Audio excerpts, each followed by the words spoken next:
It says go. Let me see. So I just posted to the live to see if I could. Hold on. Can you see us? Yeah, I'm able to post to the live.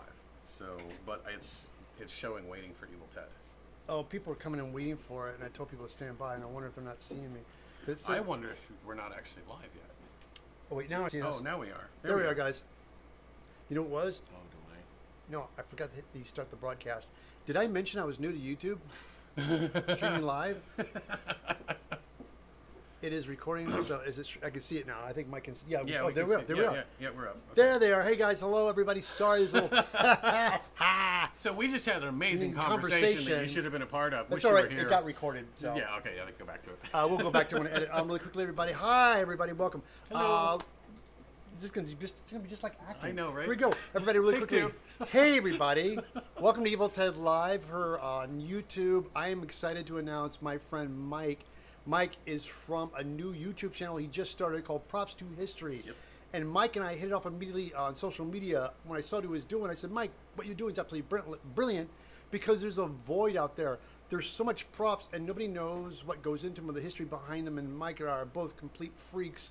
And we grew up in the product of older classic films. And we love the days of prop making when they would take pre-existing things and put them together. Yeah. So the perfect example today is the alien tracker from the 1979 film Alien. Mike made some fantastic replicas and everything he's going to be doing today. He's going to tell us all about it and walk us through it. So, Mike, can you tell us a little bit about yourself? Yeah, absolutely. Before we get started? Yeah. Come a little closer. Get in the light. Get in the light. Come closer. Here I am. I'm here. Feel, they say in Hollywood, feel the camera. Yeah, okay. I will try to become one. Okay. All right. So, obviously, my name is Michael Corey, and my YouTube channel is /props to history, and I have a TikTok channel and all social media. It's props to history. I'm a one-trick pony. Anyway, I got into this because I grew up as a model maker. My dad was a model maker. He got me into it as a kid. And when I was 12 years old, I watched a PBS special on the Close Encounters of the Third Kind and how it was made.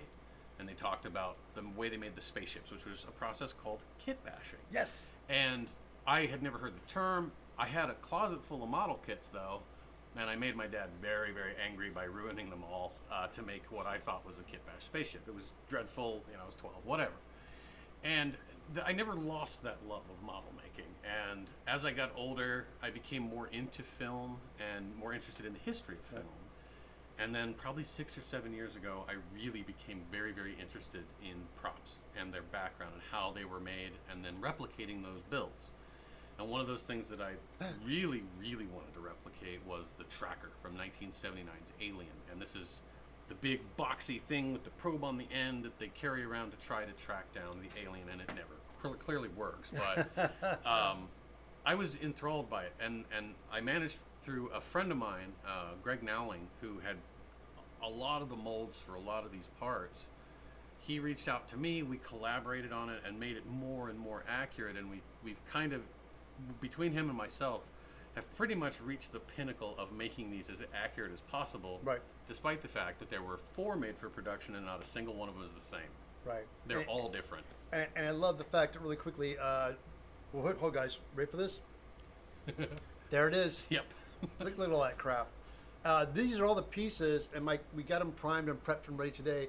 But Mike told me a funny story that I want to share, is that this, of course, is what it is, an ice cube tray. And I thought, oh, cool. So they did the research and got all this stuff. And I was like, oh, so you guys hunted down and found this ice cube tray? And the answer was no. Nope. They did not. They were so into this and so detail oriented. They had photographs and things to work from, right? Yeah, photographs and known measurements. No measurements. So they gauged up with the plastic thing that was on. And this was reproduced. This was sculpted? Yep, sculpted from scratch. And it is as accurate as you can get for a late 1970s British cheap ice cube tray. That's another thing too you have to figure out. It's the 70s and it's in Britain. Yep. Before the internet, before real international shipping was common, this was a locally produced product, or it could have been produced in France for all we know. But who knows who made it or where it was bought from? It's just, that was a thing they found. It could even be from the 60s and had been laying around in a bin. Because that was a common thing to do too. Yeah, to just pull from a bin. Grab old junk. This is awesome. And they stuck an ice cube tray on the Yeah, side, like you that's do. Yeah. Oh, somebody goes, I think I have that ice cube tray. You know, I believe you, Becky. You just might. Yeah, you might have that ice cube tray. You just might. It's entirely possible. It is very possible. Yeah. But there's parts on this thing from stereos. There's parts on it from car speaker covers, bits of another camera, and of course the body of it. So I'm going to grab real quick. Now show us, please. The body of it that these are all made from is a Panasonic Ranger 505 television. That's the screen, and it was a battery-powered TV that you could carry around. And this one, before I disassembled it, worked. It was a completely functional TV. Oh my God, I'm the worst. I didn't turn my phone off. I am a terrible human being. Sorry about that, folks. So unprofessional. I'm gonna put the ringer here. Yeah. I'm gonna put mine on silent just in case. Sorry, we'll sort that out. My lovely assistant Tim is here from Corazon Studios, my business partner. He's over. Very nice, Tim. But these were made from these old TVs, and they had this a battery cover back here. They were powered by 9 D-cell batteries. Oh, how funny. And the whole thing weighed 22 pounds, complete. And of course, when you gut them, as I have done, they have nothing in them anymore. Yeah.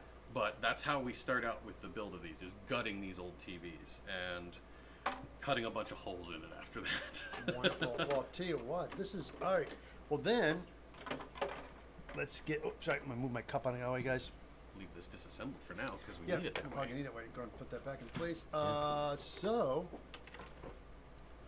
we went ahead, Mike came in and put everything out, as you guys can see. Go back to the overhead shot. I kind of jumped, I got on it, so there's pieces we kind of started we primered everything first. Mm-hmm. I'm gonna put the microphone. There you go, everybody can hear us.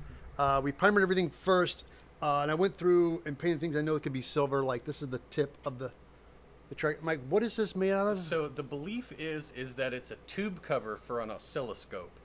But what model it is, no one knows to this day. That's another one of the parts on it that have never been identified. Got it. And of course, this is a little knob that can be from anything. Yep. That model, that is actually a known part, because I have the original one. And that is what again? It's a again, they think it's off an oscilloscope as well, but it's a multi-dial. What is it? A multi-turn dial is what it's called, and it's just a thing. That they decided upon. This one's my favorite. Yeah. For you guys there and this Yeah. and then there. And then there, yeah. So that is the piece that is believed to be, and this is not 100% confirmed either, but it's believed to be off the same turntable, the same record player used to make Boba Fett's wrist rocket. Yeah. it's in the back of when the turntables there was a needle and of course it was weighted in the back. That's what And people believe that that's what that's from, that it's the back of that. And then you have things like these little sliders right here. They were aftermarket, made by RS Components to make your stereo cooler looking. Because you remember having a super cool stereo was a thing, the big massive cabinet stereos in the 70s. And those were aftermarkets you could buy. And stick on there on the knobs? On the knobs to make them different looking. These little knobs right here come off of an QX949 quadraphonic stereo receiver. They're the buttons off of it. Wow. Okay. And they just cast them and stuck a ton of them on here. And it keeps going. Like, there's so many different parts in this. And of course, you have like the key to a Vauxhall car is a part of it, and a light off of a double-decker bus, and a London black cab, some stuff from a helicopter. It just keeps going. This is wonderful. And hold on real quickly. Oh yeah. This one. This looks like what is. Yeah. This is again a speaker. Looks like It's a drain cover. It's a what? It's a drain cover. Yeah, it's called a gully cover. On the front, you have that grill right there, but if you flip it over and turn it to the side a little bit, you see all the rivets. All these rivets, and these are called nut plates. That's believed to be a part of a variable pitch propeller system, but nobody's been able to identify which one. So you have to remember, though, in the late 70s, there were literal piles of old World War II surplus left over all over England. So much stuff, including from Star Wars, especially Star Wars, was made from leftovers from World War II, and this is no different. And it's just piles of stuff. And that was one thing about London that you could see how war-torn it was for decades afterwards. It took a while, and like you said, so there was so much military surplus everywhere. Yeah, it's just everywhere. So I guess we could get started on the old build here, Yeah. if you would like. Great. What we're gonna do is I have a cardboard tray. I'm gonna literally lift all these pieces onto a piece of cardboard. So we're gonna bring in everything one at a time. Yeah. As we put things on. So when Mike goes, I need this, I will bring it in, and he will talk about it. We'll put it in. So let's go overhead. There it is. What I'm gonna do is I'm gonna get my tray very carefully, like so. We'll set this up, and I'm just gonna start putting things here. Now, Mike, everything was, you said there's some stuff that was, this is like laser cut? Yeah, because a lot of the parts you just can't find anymore. Yeah, so we stuff- replicated them in laser cut acrylic. Okay. And so that's the quickest way we can do it. A lot of this is cast resin off of original parts. Right. Some of it is cast resin off of fabricated parts because we didn't have a choice. Right. So These are really funny. These look, tell me about these. these are wire locks for the back of our stereo, but nobody knows which one. Wire locks off a back of a stereo. Yeah, like you would put a wire in and then you would flip this up and it would lock the Oh, yeah, wire in yeah, I place. can see- I can like see for that. speaker wire. Yeah, I can see that now. And they cast one and then made a bunch of them and stuck them all together. And it's just insane. All right, so clear up our workstation Yeah, here for make you. some space. You got it, yeah, load me up, load me up. Yeah. Almost lost one. This one is quite heavy, so I'll put it on there. Okay. Oh, thank you. Now somebody just subscribed. Thank you for the Oh, subscription. Thank you. nice. So we need that, and we need that. All right, so, yeah, excellent. Let's start with those guys. Yeah, and I'll set this guy off to the side. All right, All right. let's put him back here. So again, this is a Ranger 505 TV, and there is a switch in here which I need to pull out, which we'll use that for later. Oh yeah, that switch got damaged, so we'll have to replace it. That's okay. These are super cheap little switches, so Fantastic. not a big deal. All right. So we need a template. So Oh. this thing is super cool. This template was created by my friend Greg Nowling. When he started building these, he realized that there's all these parts on the top of this TV, and lining them up by hand is ridiculous. So he created this amazing template, and you put it in place, and now you have perfect alignment Oh, for nice. all of your parts. So you trace it out, or you just drop them through. You can trace them out. What I'll do is I'll go through and remove the paint, Oh, and okay. then I'll use this in place with tiny drops Oh. of glue to make sure that everything stays aligned perfectly. Got it. Okay, So we'll just go through and show us the magic. mark all these parts. Hey guys, really quickly, while Mike is doing that, he is from the YouTube channel, Props to History. Please go over there, subscribe, hit that button, give him a subscribe, send him love. He's started off on TikTok, and like everybody, you learn really quickly. You get popular on TikTok, but you don't make any money on TikTok. So, but his YouTube long format things, your first video is on was It's about Earl Hayes Press, which has been around since 1915. They have created things like the Morley cigarette brand from X-Files, fake products, the recurring newspaper that everybody talks about Right. that keeps getting seen. They were the ones that created it way back in the 60s. The place has been around for forever, and it is a literal treasure trove of Hollywood history. It is an amazing place. and also, do they not have the beer cans from Alien? They did not make those, But they had replicas. But I own a replica of it, but I've never seen the label for that there. But I've seen a ton of different products from movies that we know. Because I'm on the hunt for trying to get a replica of that, because that'd be cool. Oh, do you? I have a spare label. You want it? Yes. Okay. I'll send you a spare label. Sorry, guys, we're fangirling over here. Yeah, oh yeah, absolutely we are. So that's all of the markings done for the parts. So let's take some acetone. As a matter of fact, the Q-tips are right there. Okay. And I'll grab the acetone for you, sir. All right. Well, and the reason for probably a lot of you already know this. I have lacquer thinner. Okay, lacquer thinner works too. For a lot of people, you probably already know this, but the reason that we're doing this is removing this paint is because surface-to-surface contact is way better with adhesives than, say, surface-to-paint. Because you're gluing it to the paint and not the actual... Yeah, a lot of first-time builders, they get started, they paint everything. They don't want to do any masking. They just want to paint everything and stick everything on, and you realize that you have to have contact to contact. I do the same thing with foam fabricating too. I try to make sure I seal. If I'm going to glue things on later, I put tape over the foam so I don't have to seal it, because you want foam to foam. And same thing with building models and props. You have to do paint to paint. Make sure you clean those areas off first. Oh, I'm sorry. I'm trying to catch up with chat here. Yeah. Somebody subscribed because they're suggestible. That's you, Becky. Thank you. All right, here we go. Yeah, and this just gets the paint off, so it'll stick really nice. Yep. And one thing that also you need to be careful with solvents and old material from the 70s is that sometimes modern solvents react poorly with old plastics. Right, because plastic is not like it is today. Yeah. So you have to be cognizant of that. And also, anytime you use an old, whether it be an old Panasonic TV from the 70s or what have you, sometimes if they have paint on them, that paint can be leaded paint. So you have to be cautious of that too. I ran into that while working with a Chinese high altitude flight helmet from the 60s. It was all lead paint. So I had to be very cautious in how I stripped it. Oh, no kidding. Yeah. That's great. Well, it wasn't. I mean, it's great, but a piece of history. Yeah. I was actually making a helmet for The Expanse. Oh, I love that show. I do too. I'm sad it's gone, but it Well, it ran its course. It wasn't gone like it got canceled. No. It ran its course, but it ran its course. I just wish it would have kept going. Yep. Because I wanted more. And it looks pretty messy the way I'm taking this off here, but it doesn't really matter. Catch your drops here. Oh, sorry. That's right. This is just because they'll strip my mat. Yeah. No do. Again, the nostalgia of the old days of like building props and stuff.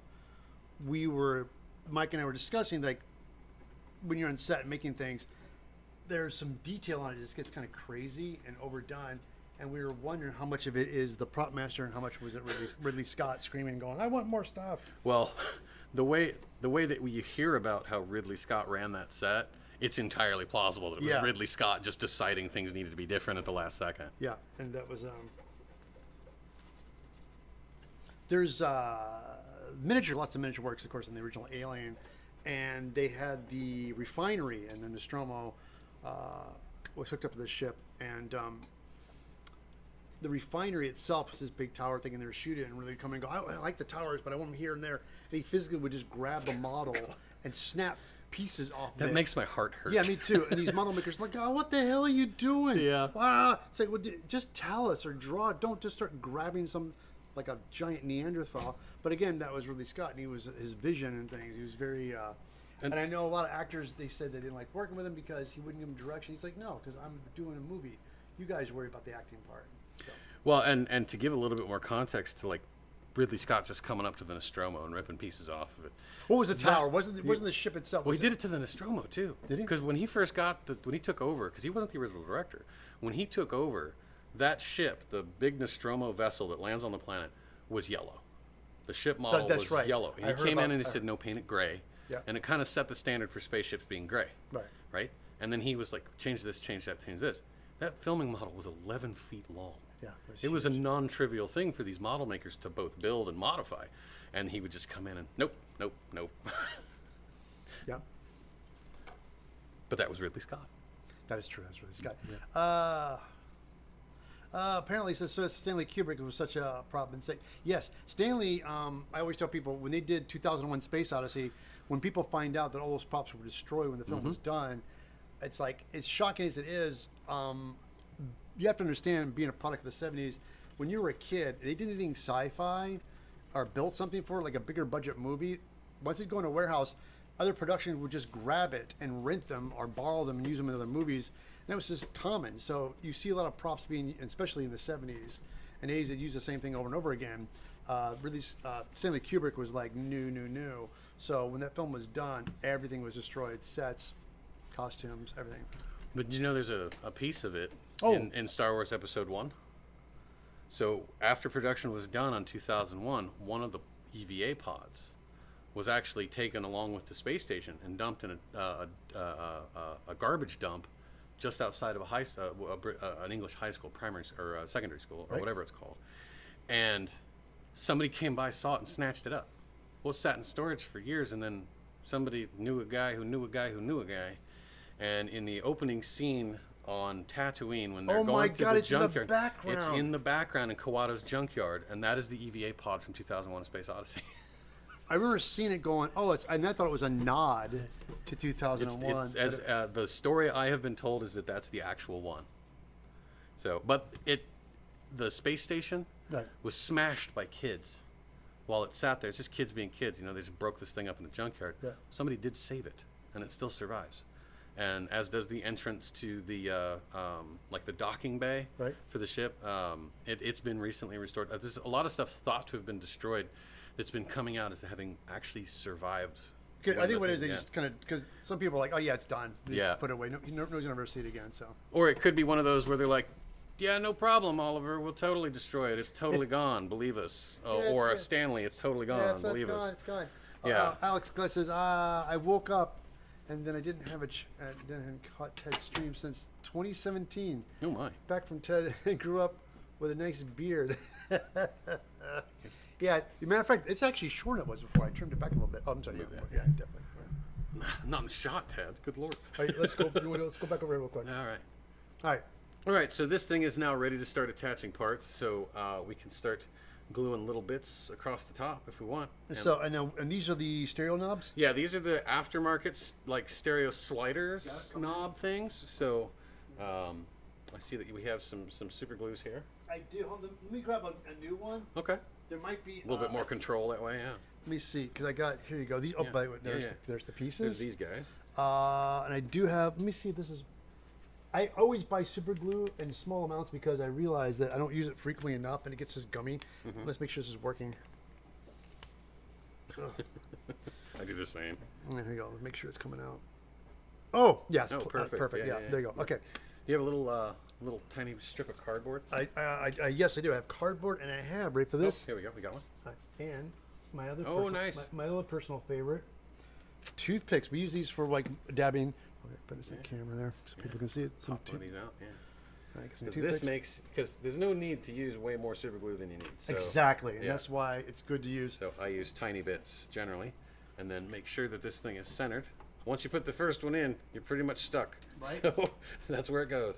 So, and there it is. This alignment tool is amazing. So my buddy Greg Nowling made this, and it has made life so much easier when it comes to making these things. And it's just a laser cut thing, and that's it. That's awesome. And it does this wonderful job of lining up all the parts, and it's always resistance fit. Like there's always a bit of snugness to putting these things down. But when it's all finished, and the super glue's dried, you just lift the thing out, and all of your parts are exactly where they need to be. Got it. I'm ready for this. I guarantee these are more square and centered than they were in the original. Oh yeah, no doubt, because you knew they just threw them on. There Yeah. was no. This is so. A lot of people when they replicate props from the past, and I'm no different.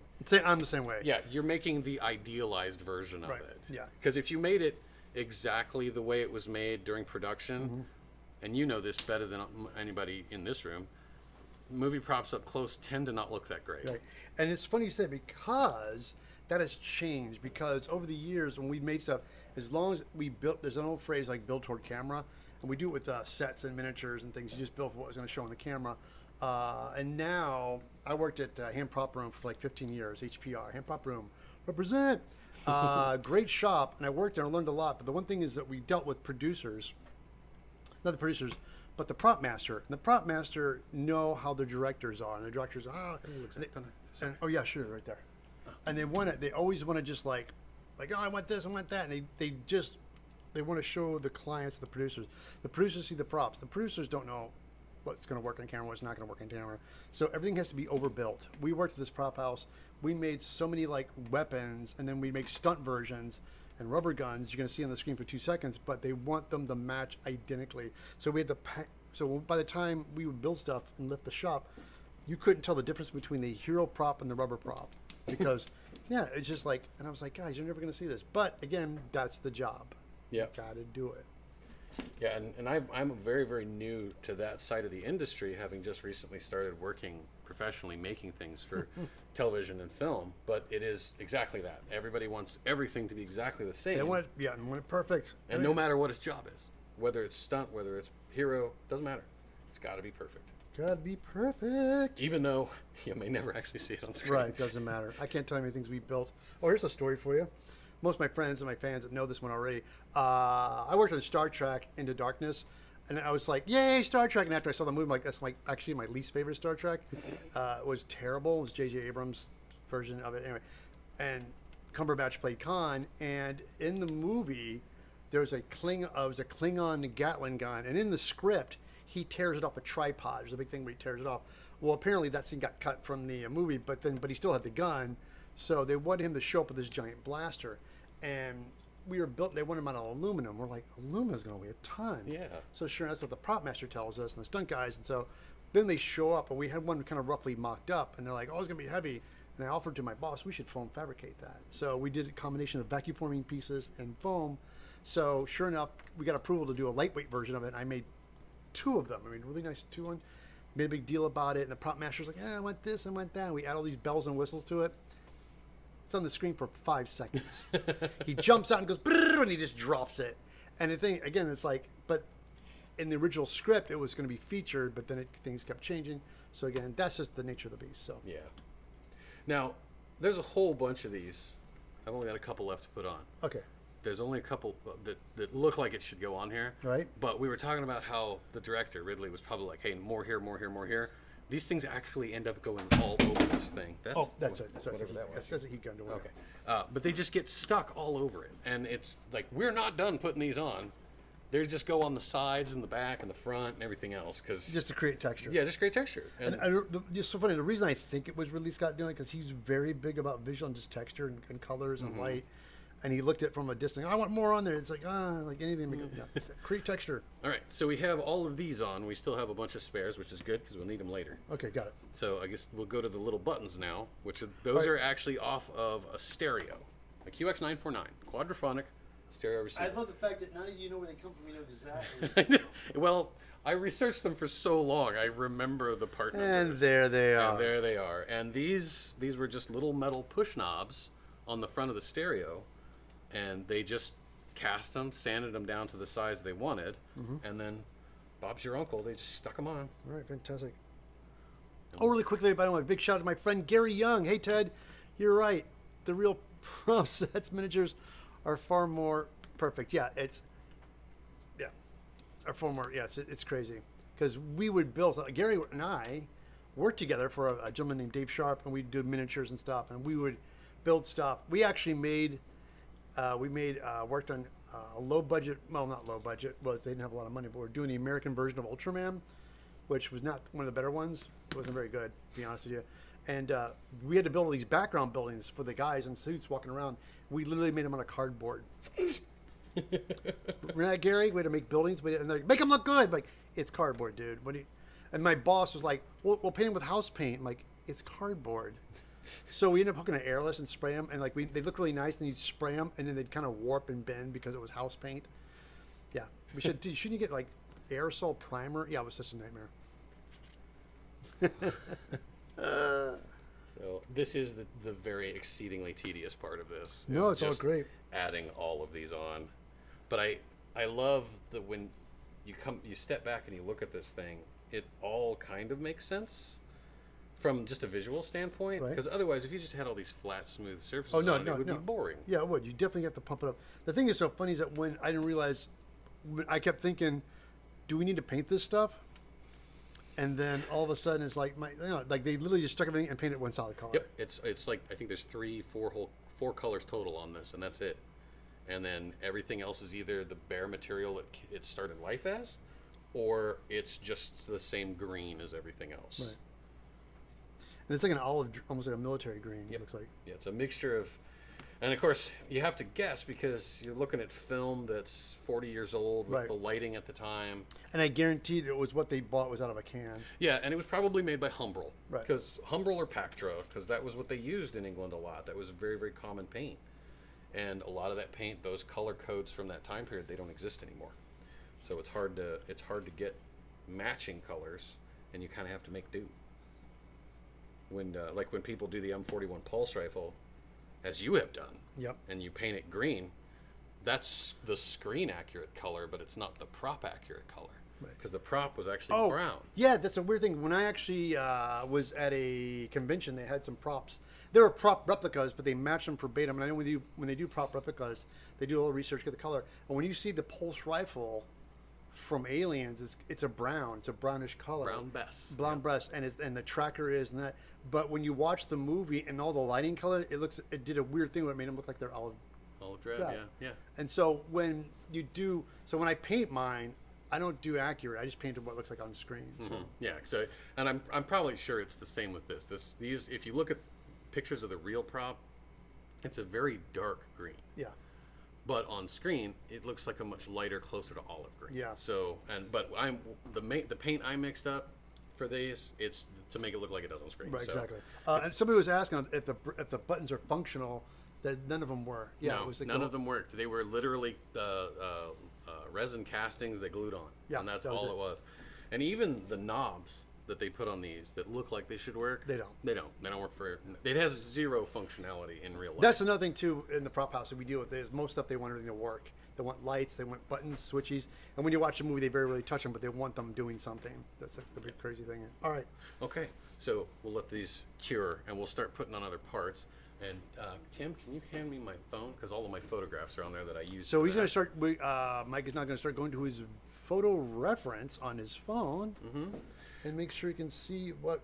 It's a lot of it is just like parts placement because it goes in a certain pattern, but it's not really that specific because you can kind of go and do what you want with it.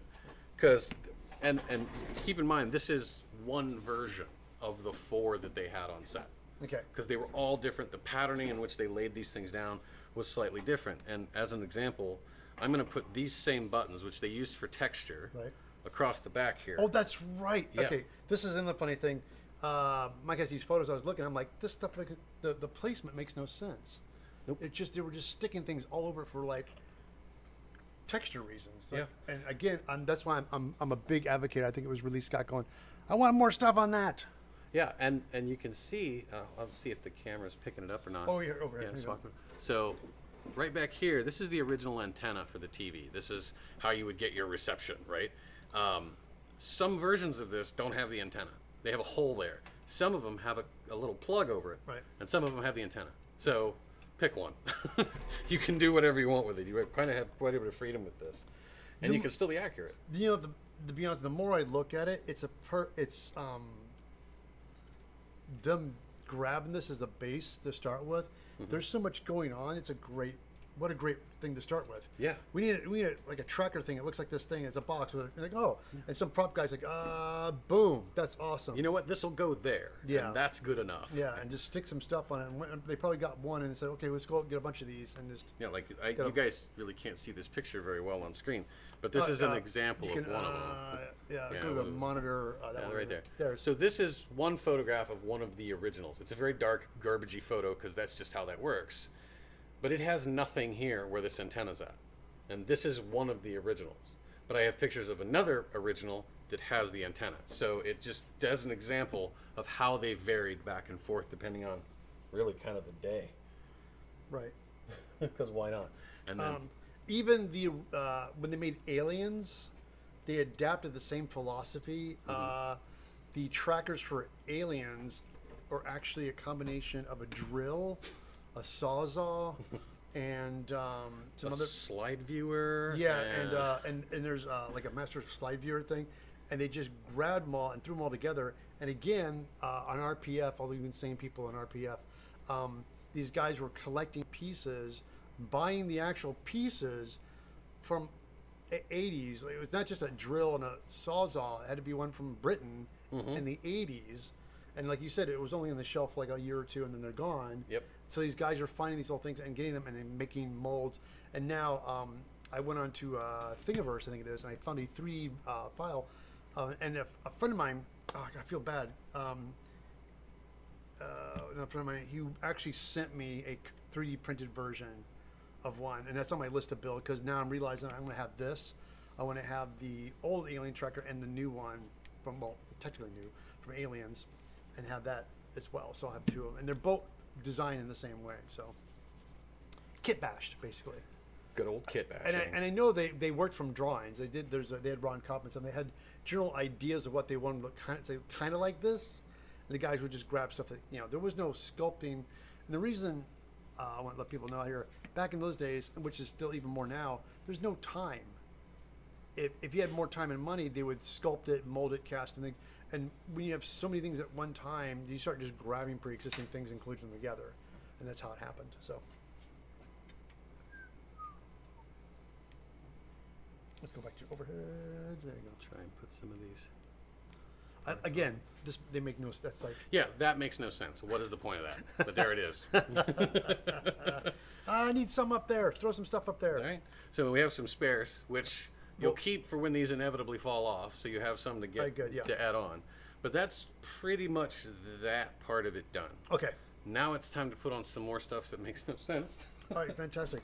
And we're going to use these wire clips.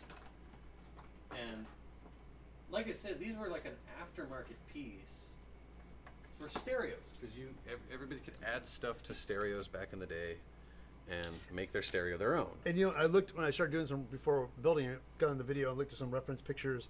These things are all over the place. Yeah, quite literally, they seem to have just used them to fill space on stuff, and they kind of seem like they go in a specific pattern, but then they don't. So it's really kind of up in the air. And again, it's another example of you can really do what you want with these, And it still look right. and it still looks right. Oh, you want gloves? That's some gloves over Oh, there. yeah. Can you hear him a box of gloves? There you go. Thank you. That'd be great, because I'm going to be using a lot of solvent on this. Yeah, So it's best because to wear gloves. lacquer thinner and solvent is not good for you. Negative. It soaks into your skin, people. So Yeah. wear gloves when dealing with that stuff. That was bad news, man. Bad news. It is. All right. Oh, John Hughes says, when you get to the beer can art, send me a scan. I made many beer cans and labels for Miller Brewery when I was working, and the packaging designs and the house like Ice House and many more. Okay, don't worry, John. We'll talk. The Aliens Trekker is so iconic for me. I love the noises, the screen animation, the tickets, the tricks, the click, the loop, the bloops. That holy grail prop I want someday. Oh, fantastic. So there's a friend of mine who has actually developed LiDAR to fit inside the original parts. What is that? It's to make it a working tracker that Oh. will actually track movement. And There's always those insane people. oh yeah, and no, he absolutely is that guy. He's a wonderful human being, David. I don't know if I don't know if he wants his name said publicly, but his first name's David, and he's amazing. And we had discussed about doing it with the original parts, because I own most of the original parts for the 86 tracker Right. to make one, and because I'm one of those people. But As I was talking about them, you're one of them. Yeah, I am so one of them. So did you find a lot of those pieces? I hunted a lot of them down. Yeah, it took a while to find some. So what are the parts that you used? So it's I want to say I think the name of it is a Kangol hammer drill is the main body, and then the slide viewer, which is what you're actually looking at, like when you see the graphics of it. There's parts of a calculator. Off the top of my head, I couldn't rattle off the list, but it's a lot of junk. It's junk. It's I junk. love it. Yeah, It's so and, great. and you just they just kind of stuck it together and created this really iconic piece. Much in the same way with the M41. Yeah. They literally welded two guns together and slapped some aluminum on it. Yeah. And created one of the most iconic firearms in sci-fi Yeah, and history. it's so cool. Yeah. I love it. They had the gun in Ready Player One. That was the main gun, and they used the sound too. It was like Yeah. like that distinct pulse Yeah. rifle sound. Yeah, that sound is extremely distinct. Just use the bottle for this. There you go. Yeah, that's plenty. Dude, trust me, I got plenty of glues. Plenty where that came from. Don't worry. It's a good thing you're always keeping your shop stocked. Oh yeah. Go back to it. And it's weird sitting here like putting this stuff on, because I know that it's supposed to go. I have zip kicker. Yeah, it's fine where it's at. I just wanted to make sure they're aligned correctly. Yeah. You put them on and you go, that doesn't look right. But then you look at the pictures and like, oh yeah, no, it did really look like crap up close, didn't it? Yeah, when you see pictures of the original one and the buttons, I was teasing them like they have that template that you have that uses all precise. When you look at them, you can tell they just glued them on like by Yeah. eye, like it's good enough. And it wasn't. It was really sloppy and janky. But again, with a prop, it didn't matter. When you watch the movie, did you see it in the movie? Like, no. That was always my thing with people. Like, did you see it? Did you see it in the movie? If you didn't see it in the movie, then it's fine. So before I started making these replicas, there were, I think, 4 replicas more or less in the world, of give or take. There's about 19 now, and I built the rest of them. And in the process of doing that, I made one for myself that was screen accurate. So it had all the mistakes and everything else in it. And I showed it to a guy, and he's like, "That looks like garbage." I was like, "It's what it looked like on screen." He's like, "No, I want the idealized version of it." So I pretty much stopped making these things now because it's like it's one of those like you can't polish it any more than it already is kind of thing. It And looks like garbage. Like that's because it was. because it was garbage. These things, they made them in a hurry. Yeah, that's like my funny story is like when I was a kid, I saw the Batmobile, and when you see the actual Batmobile, like it's kind of cool from the TV show in the '60s. And you walk up to it and look at it, like, it's got like, it was the controls have the. What's that label maker with a piece of plastic you would press and make the letters? Oh, I know what you're talking about. Yeah. It's a dymo. It's an old dymo. A dymo thing, and they would go. It's like bat signal and like turbo blast. It was all done and stuck on from like from the '60s, and that was and how they labeled everything. Whether it was like that I'm sure they had close-up beauty things or something for differently for close-ups, but overall, yeah. But when you see the car up close, there's a lot of. The body itself was actually a concept car already built. Yeah, it was already built for another show, and I've seen pictures of it like a different color, and they bought it and then painted it black and put the pinstriping and everything on it, the red and stuff, and changed the steering wheel and did stuff to the dashboard, make it the Batmobile. But that was I believe the Lincoln Futura, and George Barris bought the sole Futura that was ever built. He bought it for $1. Because they were going to scrap it, and he bought it from him for $1, and it sat outside his shop for years. And then the the Batman production started, and they had hired a guy to build the car, and it fell through. And somebody knew Barris, and they said, "Hey George, can you make us a car for this thing?" And he looked out his back window, and there was the Futura, and he's like, "I've got the perfect car." And it was just he added some fins and some bits and bobs, like you said, and you have the Batmobile. Yeah. But before he made it, he didn't take any castings of the original car. Oh. So every Batmobile after that was a casting of the Batmobile, not the Futura. Right, the Futura. When you, I've seen photographs at a car show, some vintage photographs of it, when it was like it's like on a rotating plate. And there's a girl on it. It was all, and that was when they had it was a concept car. And again, I used to work for Transportation Effects, and they did the Batmobile for Batman. Batman Begins. No, Batman Forever with Val Kilmer. They built. I was working with them on that, and they built these amazing cars for movies and TV shows. And I had this burning question. I was like, I remember you go to these car shows and you see these beautiful concept cars. What happens from the concept looks cool, and by the time it gets to a real car, it looks like any other freaking stinking car. Yep. And they both of them very quietly and probably kicker at? Oh, right there, spray white guy, right there. This guy? Yeah. And they were like, because once you get the concept, there's all these regulations that people don't read about with cars. There's regulations on fender clearance. So when you build a tire on a car, it has to have X amount of clearance. The body has to be X amount off the ground. There's all these rules that you have to build for automotive cars. And so by the time you have a concept and it goes to actually being a real car, there's so many rules that ends up turning to looks like everybody else's car. So. Yeah, concepts you can do whatever you want with. Yeah. But then, so at the shows, that's why their concept cars are cool, because you can never take it on the road. right, we're almost done with this part of it. Over. Let me see. Oh, look at that. It's starting to become something that looks like another thing. Now, on the base of the color green, is it acrylic based or lacquer based? For the paint that I brought with me is acrylic based. Okay. Because I don't, my shop doesn't have super great ventilation. No, I don't either. So I have to use acrylics most of the time. And that's fine. That's fine. Because I too have a spray booth in my house and it just gets rid of the kind of smelly things, but I can't go crazy with what I do here. So. Yeah, because I can't really risk it to have enamels or being sprayed around my shop. Oh, somebody says my grandmother, after a legend having to do with something fender work on the '60 Batmobile after Stars had a little. Oh, somebody had a little joyride with it. Yep. Nice. Okay, that's done. Now we can start. Sorry, let's go. Oh yeah. So all of this has been added. This is all just surface detail that's added, and it's all for texture. Right.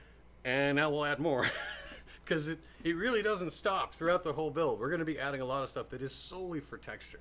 Yeah, it's crazy. It's all looking good. Yeah, and then, we can't close it yet or anything because we still have a whole bunch of stuff to do. Let's make the front of it look less like a TV. Okay, here we go. So we're going to make this part look less like a TV and more like a truck. Now again, he's talking about, you can see this on the front, but again, just by itself, the panel detail looks really cool. Oh, We lost one. That's okay. We're going to do that. where'd it go? It's right here. Here, I Yeah, got it. I yeah, got it. yeah. Here you go. You get the pieces. I can do something. Let me get excited. All right. Let me wield glue. I can do this. Yeah, I can. This business. Go a little heavy-handed with the glue there. All this business. I got some zip kick. Oh, wait, make sure they're lined up. Got that. Yeah, there you go. Got it. But again, just you could see that this is all the stuff going on in here. You could run tubes and buttons, things out of it. So let's add another pile of parts into all this because we don't have enough here. Shift this stuff out of the You way. got it. Here, you got it. I always, whenever I make these kits, I always make more parts than are necessary because That's always good because you drop yeah, one. you drop one, it breaks, or sometimes the casting ends up not being very good. Yep. So we'll focus on the front end here now, and I always have to reference back I understand. You can't, to other- your brain can't retain everything. now. When I used to work at the prop house, my friend Jeff and I, Jeff Grant and I would work on stuff, and we would laugh because when we were working, we'd have little bits and pieces, and we had to go to a buffing wheel or a grinder, and all of a sudden you'd be, "Meh," and all of a sudden it would go, beep, and it'd shoot out of your hand. We didn't even look for it. We're like, all right, it's gone. Yeah, just move on. Move on, because trying to find something this big in a shop, in a prop shop with stuff everywhere, and if it lands somewhere, you're just like, and there was one time I was working on something that was really kind of finite, and I put a lot of time into it, and it shut off, and went behind the metal rack. There's all these pieces, I'm like, but I was refused to make it again, so I crawled in the metal rack and found it, but had to get a stick with a magnet and grab it, but yeah. Oh, the good old days of making parts. That's why there's multiple parts if you're doing something like this. Yeah. You drop one, it's gone. And Yeah, you're forget like, about it. Just shuffle on. There's no sense in trying to hunt it down after that. Oh, so I get this. The disc goes behind the holes. Yeah, this fills up the hole here, Oh, and I get then this goes over top, and then you add parts onto it, and it just raises. You get different levels of detail here, and it just adds more layers to it, more height, and everybody's happy. Oh, this is the clear side. Okay, you paint Yeah, it inside. yeah. So you have to, I see what you. Oh, I get it now. Yeah, then they just put that on there, and then another. Like I also developed these so that they can plug the holes, which is what this one will do up here. It'll plug that because that has nothing there. It's just, and you guys can't see this picture, but that's a reference for it. Oh, that's there's just blocked off. Oh, there's nothing there. Yeah. Okay, got it. Yeah. So, and it's really just stick stuff on until it looks right, because that's how it works. So, let me see if I can scoot this camera a little closer to you. So, okay, so if I can see what's going on here a little bit. Hold on, guys. I'm going to move everybody a little bit closer.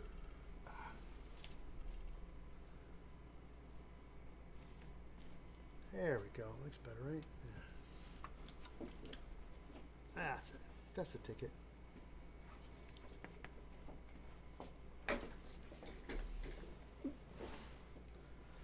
Hey, everybody, really quickly, while you're all coming in chat and we're working on our alien tracker prop from 1979, this is Mike. Hi. Mike has a YouTube channel called Props to History, and it's basically just that. Pieces of props and histories and things he's collected over the years, and he's a fan like myself, and did a lot of research, and he just loves props, and he collects them and knows history about them, and he's starting to do a YouTube channel all about it. So you guys are big fans of props and movie stuff like we are, definitely jump over there, subscribe, because it is literally Props to History on YouTube. Yeah, I have long form versions of the stuff I do on TikTok, Right. which is just minute, 2 minute long. Yeah. But I'm doing long form episodes about specific makers, prop makers, special effects artists, the companies that do it, that sort of thing. And the second 2 episodes are out already.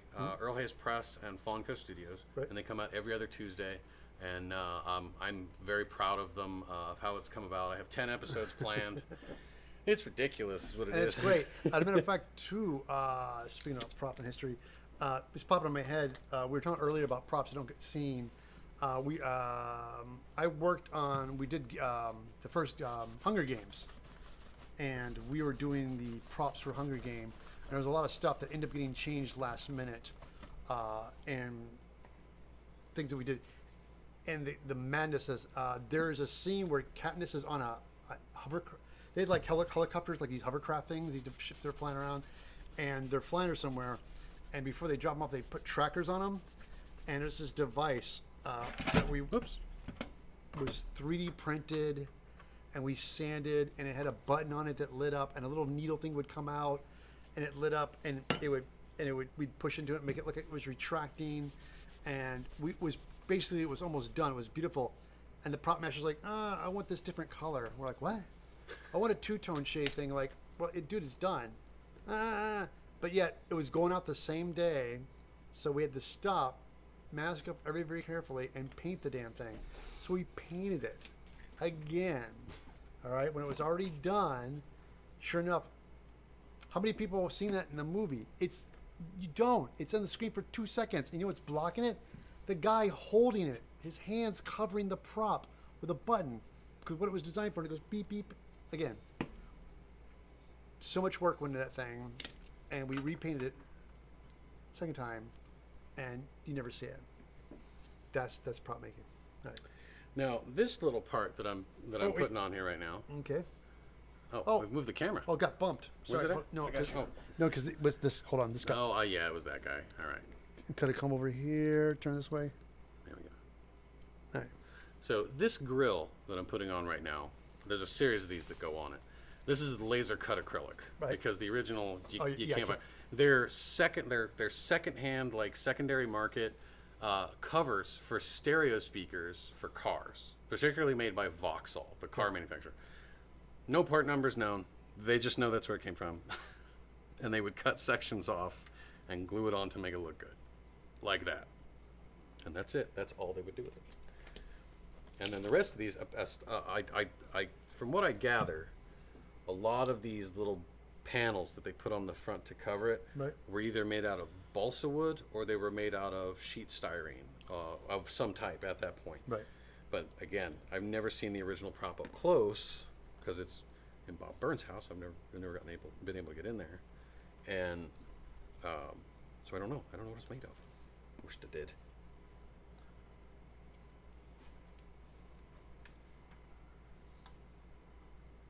I do love this process, though. Yeah, it's fun. Adding stuff to it. Yeah. I'm trying to go as quick as I can, so it's not too boring for people. No, because what we're doing, it's not boring. We're talking. Yeah. That's why you got to keep the conversation going. Yeah. But sorry. So, Ted, I know that you worked on Titanic, you worked sir. on a lot of different movies, but one of my favorite movies of all time is The Fifth Element. And I own a lot of stuff from The Fifth Element. Do you? Actual screen used stuff from The Fifth Element. All right, we have to talk shop about that because we worked at Digital Domain. When I say we, because a lot of us on that show for Fifth Element, and when we were working on it, the going joke was like flying, trouble there if the disc is too big in it. Well, it's like an alignment issue 90% of the time. That's right. He's got it. We were doing all the visual effects for Fifth Element while they were shooting it in England at Pinewood Studios. And my favorite story was we got the blueprints There it goes. for the flying cab. And they were actually blueprints, like top side view, and we got them. And then we were seeing the dailies. What they do is we get footage from the actual on-set stuff and some certain shots. And they go, okay, this shot's this, and then we cut to this miniature shot, which was a shot missing. That was stuff that we'd be working on. And the blueprints looked nothing like the cab. We're like, we can't, like, I looked at my boss and like, this is the cab? Like, yeah. So they call England and they call the guys and go, hey, dude, we're going to start on this cab thing. And they're like, yeah, we don't really follow the blueprints. We just kind of built the car.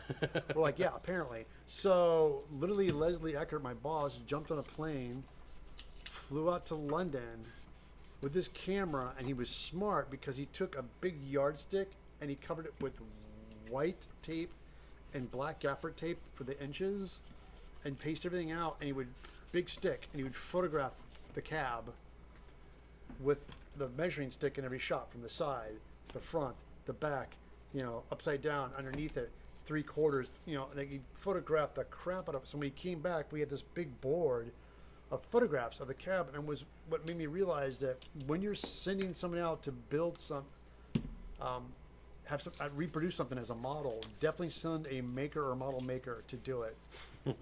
Because we were on Contact, working on the movie Contact, and we had to make a copy of the set with the pod where Jodie Foster would go down the ram. Yeah. Yeah, so. So right now, I am adding on the cover of the screen. If you decide you want to... Did we paint the wrong side? We did, but it's okay. It won't matter in the long run. If you decide you want to build one of these and you end up collecting up all the pieces... Hold on. Overhead. Yep. Sorry. Go. When you take your TV apart, there's a plastic screen in here. Never take that out, because that's going to be the strength of the entire prop, and that will make sense as I go on. Because we have to add this probe onto the end. This probe is made out of 2 cast resin pieces and part of a urinal, right. Because it was the right diameter, but it's replicating that oscilloscope tube housing. Right. And it's very, very heavy. So I've embedded threaded rod in here. Smart. And then you put that through, drill a hole through the screen, and then the screen takes all the weight of this. Got it. As opposed to this weak Lexan acrylic shroud, which is what it is, and that's only held on by super glue. So don't remove the screen. Don't remove the screen.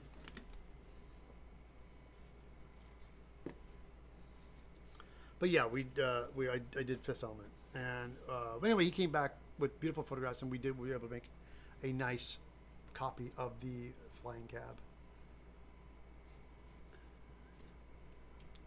Well, I wound up getting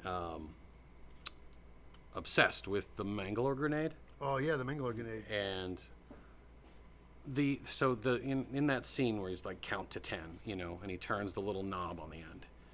It took forever to find that knob. That very specific one. It's the RS Components 509973. Once again, part numbers. And what Mangalore knob? What's that from again? The Mangalore grenade. It's the knob on the end that he turns and counts to 10. It's one of only 2 found parts on it. The other one is a mini mag light that makes up the handle. Right. When he throws it in the ceiling and counts that's right. Yeah, that's yeah. right.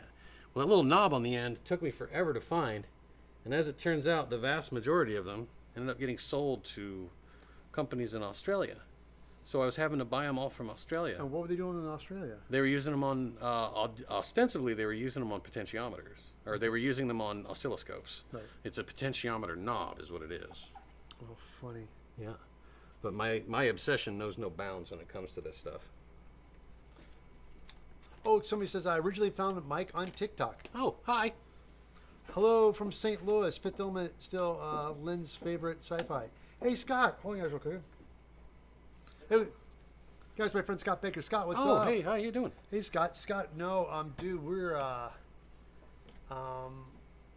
right now, Scott, we're doing, what you call it, the Alien Tracker from Alien, but it's so cool. Scott is my friend, we've been friends since high school. Oh, nice. And we connected, but we can go on about other things. I don't want to steal too much Mike's glory today, because we can talk so much about what Scott and I did together. We're going to hold off on that. And no, I want to hear what you and Scott did now. Scott and I, we did a movie together. We did a film. I did my feature film, God in the Realm. Yeah. Scott was one of my producers on that. Nice. He helped me produce that. And Scott was the one that they got access to money, and Scott was like, hey, we're going to make movies. And Scott goes, my friend Ted would be into that. We should talk to Ted. So, the rest is history. But what we're doing right now is, don't cross the streams. That's funny. Lol. Well done, Krem. Very funny.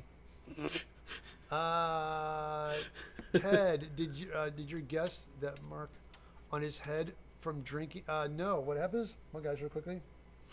That mark in his head, he got inside a classic vintage prop from a movie, which was It's the only surviving and only built Herkimer battle jitney from 1999's Mystery Men. Yeah, that's it, Mystery Men. It survives to this day and is in North Carolina being restored, but I got to drive it for my series on YouTube. Uh-huh. That episode will be released in the future. Again, guys, want to check that out, you got to go over the Prop to History YouTube, subscribe. But the owner, Mark Zorin at Razorfly Studios, he's in the process of restoring it, and he let me drive his Back to the Future time machine. Right. One of the Bluesmobiles, Nice. Jurassic Park Jeep, and then actually day after tomorrow, I'll be going to Rods and Bod's Car Museum in Denver, Colorado to drive the last of the V8 Interceptors from Mad Max. Oh man. I'm when I say last, it's one of the last that Yeah. still drives. But and because they were purchased in Australia, and that particular car you had to go to Australia to get them it was the Ford Falcon, 1973 Ford Falcon Super, I believe is what it was called. Yeah. And there were only 225 of them made that year. Yeah. And this is one of them. And the blower works, everything. It's the high-speed filming car from the movie. So now you are gluing on these. I am covering the screen. This is the shroud for this screen. Oh, here. and so they're covering the lip around it. Yeah, Okay. just covering the lip around it, and it makes it cleans it up. We'll putty that, sand it down, and then that'll disappear is what it'll do. Yeah, I don't know if you need to do that. It's like Yeah, there's probably so much, not. No, like there's so much texture And going on. now we need a drill bit. Oh, I have those. Yeah. You have the drill, All right. and I'm gonna let you be the guest here. You go ahead. All right. You pick out the exact diameter of what you need. Oh, I have the same drill bit kit. You know why? Because I always destroy them or lose them, so I have Yeah, multiples. that'll work. All right. This is Here goes drill. and you just drill. Watch your finger. Oh yeah. Drill slow with plastic because you melt it when you drill too fast. Oh, you break it too. Yeah. And then we have the hole through there, and then just this threaded rod. Okay.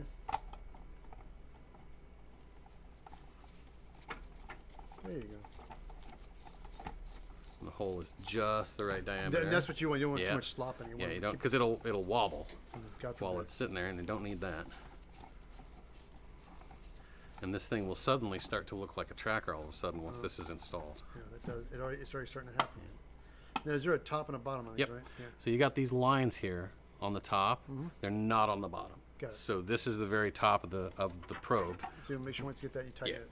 But we're not going to leave this on because we got to paint it. Got it. We got to paint everything else olive drab. Oh, so we're just gonna leave but this- that's just a test fit to make sure it works. Got it. Now we'll pull this off and put more stuff on it. Yay, more stuff.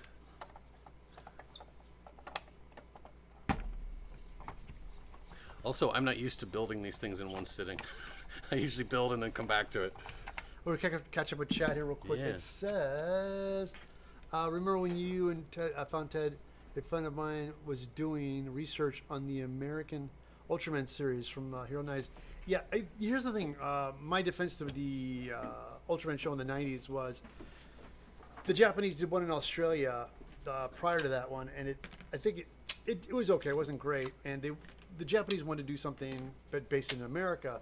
But compared to what they do in the production and how we run production in Japan compared to America, it was just like everything's just more expensive. It was America. It was a bit of a they're trying to do this genre like fun superhero gaiju movie in America, and just a lot of people who were invested and bored, like the guys who were doing the monsters show were great, and myself and Mike Hood, the shop did it. We got involved, and like we wanted things to be great, and there just was no money, and so a lot of us were just like working, putting a little extra effort into things, and the guy that was directing it, I don't really work that much in this industry. He was a moron. This guy King, or whatever his name was, he was directing. He was in charge. He was producing and directing these episodes, and he shouldn't have been. No, he was the worst guy involved. It was terrible. It was a hack.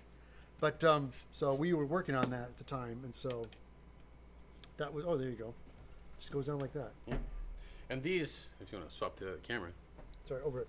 this part that I'm putting on the side here is actually a strip cut from a stereo cover for a speaker.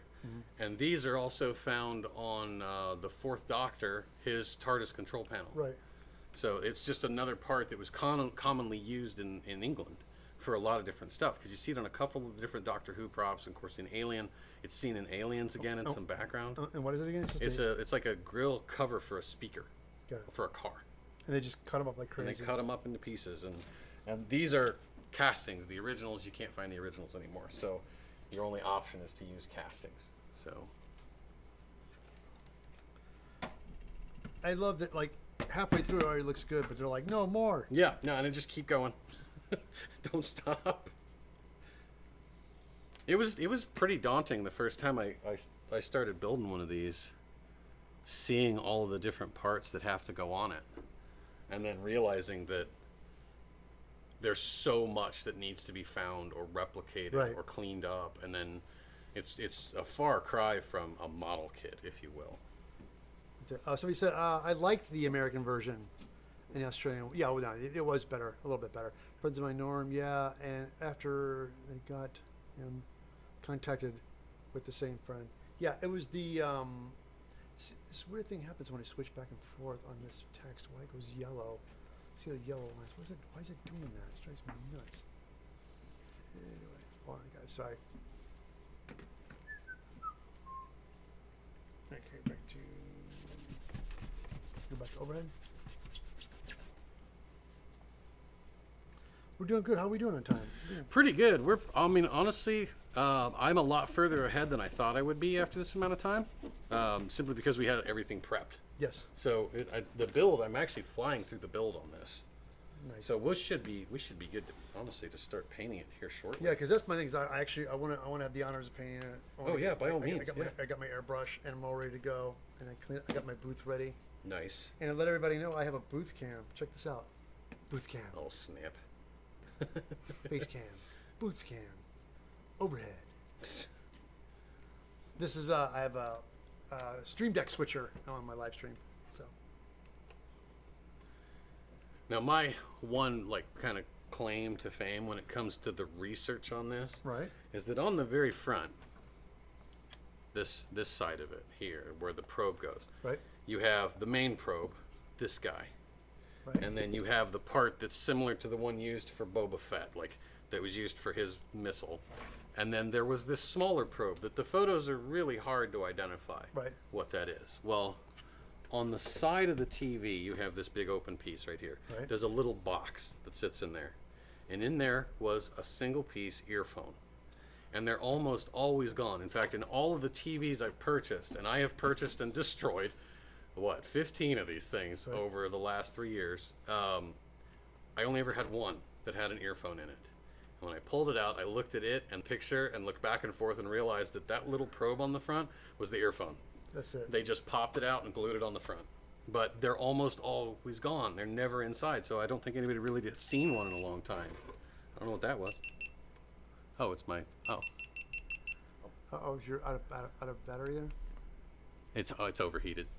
Oh, that happened. GoPros overheat for some reason. 2 hours of filming almost. Yeah, My phone overheated too. did it. Says I'm jealous of Mike. He has a full size Vargo painting. Vigo. Vigo. Vigo the Carpathian. Well, if you go... Oh, that's right. You do, don't you? Yeah, if you go subscribe to my YouTube channel to see my series, Props to History, at /Props to History, I actually interviewed the artist who created Vigo the Carpathian. Not only his appearance, but the special effect and his costume, everything. And get the actual, like, behind-the-scenes story of how that whole process took Oh, place, that's which is awesome. That is So so awesome. Leslie and David were amazing human beings that sat down and told me these amazing stories All about right, here you working go. on He's set. you're lifting it off. Here he Yeah, goes. and it could go poorly. I'm not going to lie. This does go poorly on occasion. I'm watching. I'm watching. I got a screwdriver you need to pry. Yeah, I need Right to there, right in front of you. Oh, yeah. And that too. That might work. I got a spatula and I got a screwdriver. Because like I said, these are tension fit. So You they got, don't... well, you got that side. Oh, there's one. You got one. Yeah, he's coming up. Yeah, Sorry. they can be glued back down. Because they're already set in place now. So we have the marking Oh, on there. that where guy's it- gonna go. Yeah, it's going to go. Some of them are going to pop off. There we go. Oh, not bad. You only lost Only lost a couple. a couple. But we still have the points where they attach. So the alignment stays good. Actually, I'm going to clean that off.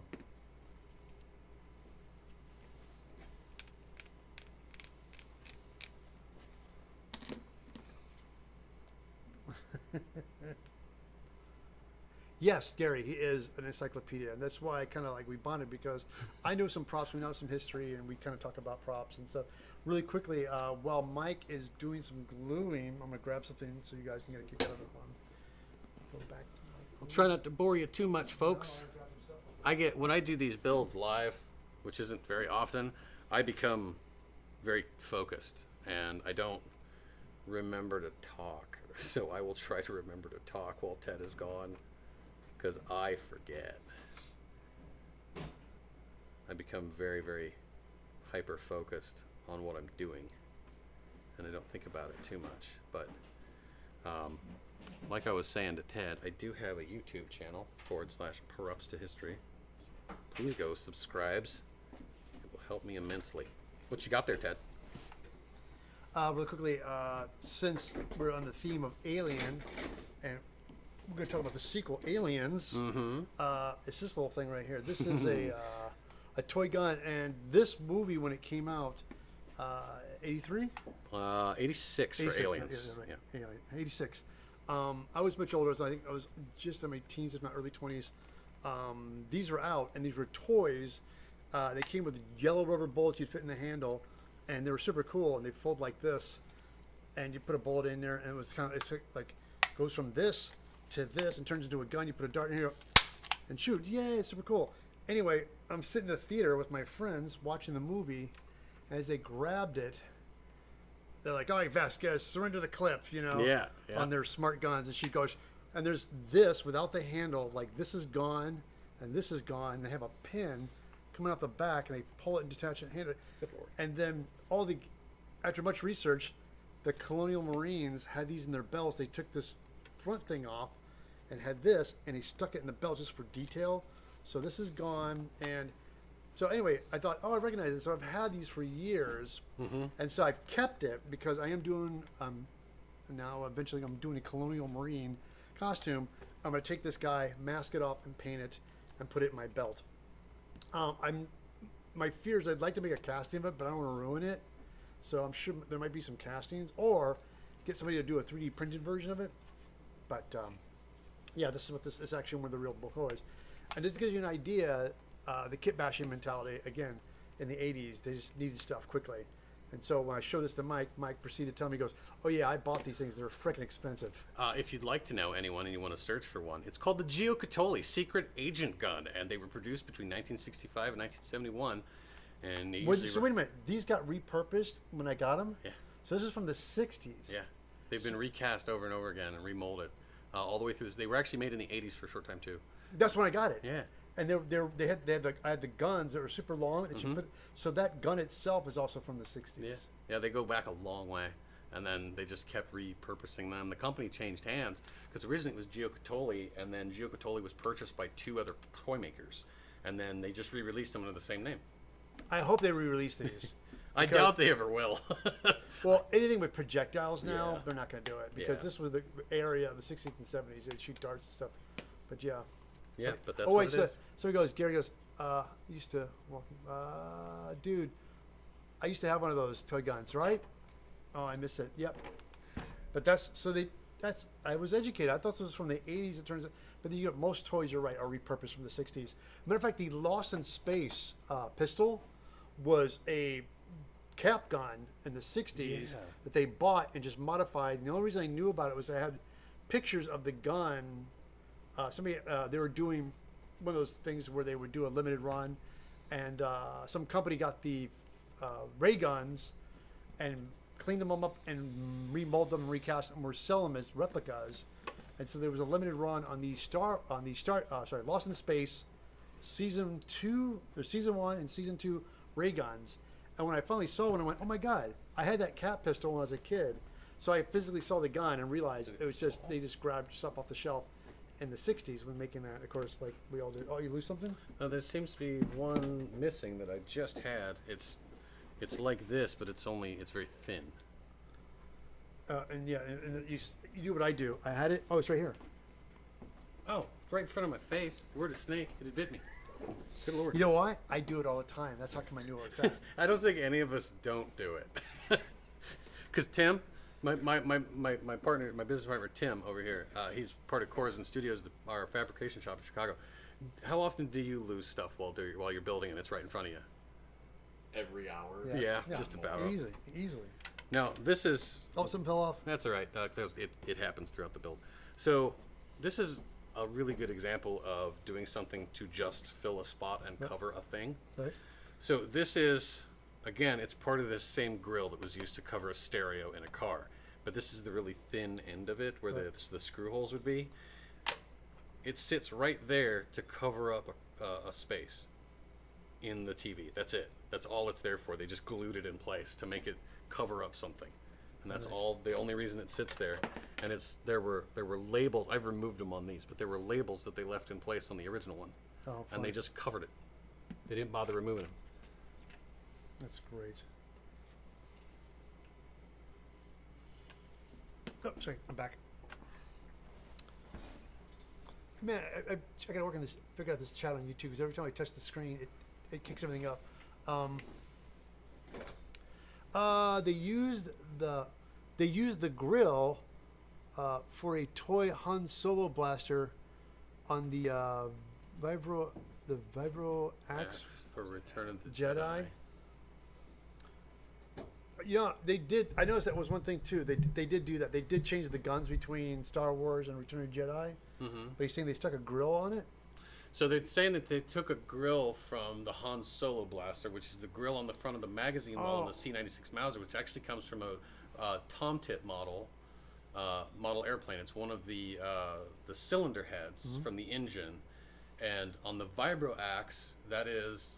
It's the grill from the toy. Yeah, it's the grill from the toy. Yeah. They took the when grill they from made the the toy, they cut it off the toy and used it. So yeah, you're right. I never really thought about that. That's a fun connection. Where was it used? So, DL-44 had that grill on the front of the magazine well. Han Solo's blaster did. Right. When they made the toy of it after the movie came out. Yeah, but I'm saying what they used the toy, stuck it on. What they took the version. Vibro Axe. It was from one of Jabba the Hutt's guards. Oh, So, those yeah, guys. Is this the skiff guard? Yeah, the that's- skiff guard. The skip on the axe, and so they Yeah. took that's where they got the parts for that. Yeah. That's great. That's so funny. Yeah, I like it that in Star Trek, what is it? When they go back in time in the original series movies, when they go back in time, Right. and they have to get Chekhov out of the hospital. Right. The little brain scanner that they put on his head Right. is made from parts of the Klingon model, Bird of Prey model That's kit. right. I remember spotting that stuff as a kid in Star Trek: The Motion Picture. When they introduced the motion picture, there's a master shot where Admiral Kirk's talking to people. There's this room full of people there, and there's guys, and there's some really cheesy slip-over mask for the aliens, and they have these bodysuits on, and there's this guy, and he had some tech stuff on his chest, like a little tech thing, and I was sitting in the theater watching because it was this big, and on his chest was the Battlestar Galactica Cylon ship. They took the Cylon ship, took the bottom of it, cut the wings off of it, painted it, and stuck some colors on it, and stuck on this guy's shirt, on his jacket, like some kind of tech thing. And I looked at it immediately and went, "Oh, that's the bottom of the Cylon kit." So that was again. You guys try to do that stuff back then, as kids, we'd be like laser sighting. We recognize it Yeah, immediately. but, I mean, how often was it done on purpose just for people to see it? Well, I think a lot of it. I like to think that, but honestly, now working in the industry almost for 30 years, because they're freaking lazy. Because that's just what they had in front of that's them what at the they time. had in front of them. They had to get it done because they had no time. We need something on this guy's chest. Like when? Now? God, yeah. And they run. Haven't worked a lot of television, not a whole lot of film yet. Television is like you Times- have, if you're lucky, you have 2 days, but they need it the day before yesterday. Right. No matter what it is. It doesn't matter. Movies, props. We'd work at the shop. Our going joke was, if we saw somebody painting something, it's going out today.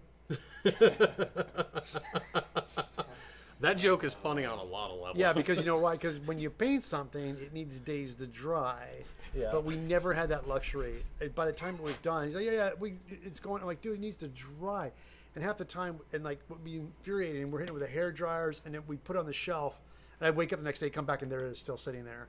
I'm like, you bastards! Like, you scream and yell at us, and then you didn't come to get it. So, anyway. But yeah, that was the going joke at the prop house. If they're painting it, that meant it was going out that day. I need a Phillips head screwdriver. I had those. Okay. Because we need to remove 2 screws that I forgot to remove. This is totally an oversight on my part. But you should remove all hardware from these things because it's completely unnecessary to have it. You use almost nothing from the inside of these TVs when you make these props. Right. It's all additions. It's nothing pulled out of the guts, which seems a waste because there's some amazing little greeblies that come out of the inside of this thing, but they didn't use any of it. It's funny because certain things like screws I would have left in. Like, it's funny. Yeah. All right.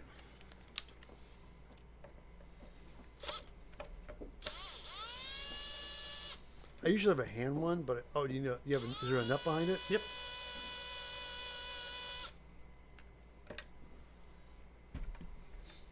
There you go. No.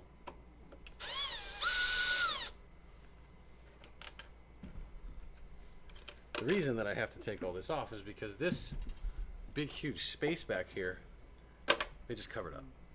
They don't bother. They just cover it up. That's all that goes there. That's awesome. Do we need to score it up or? Yeah, I'm going to score it up here in a minute.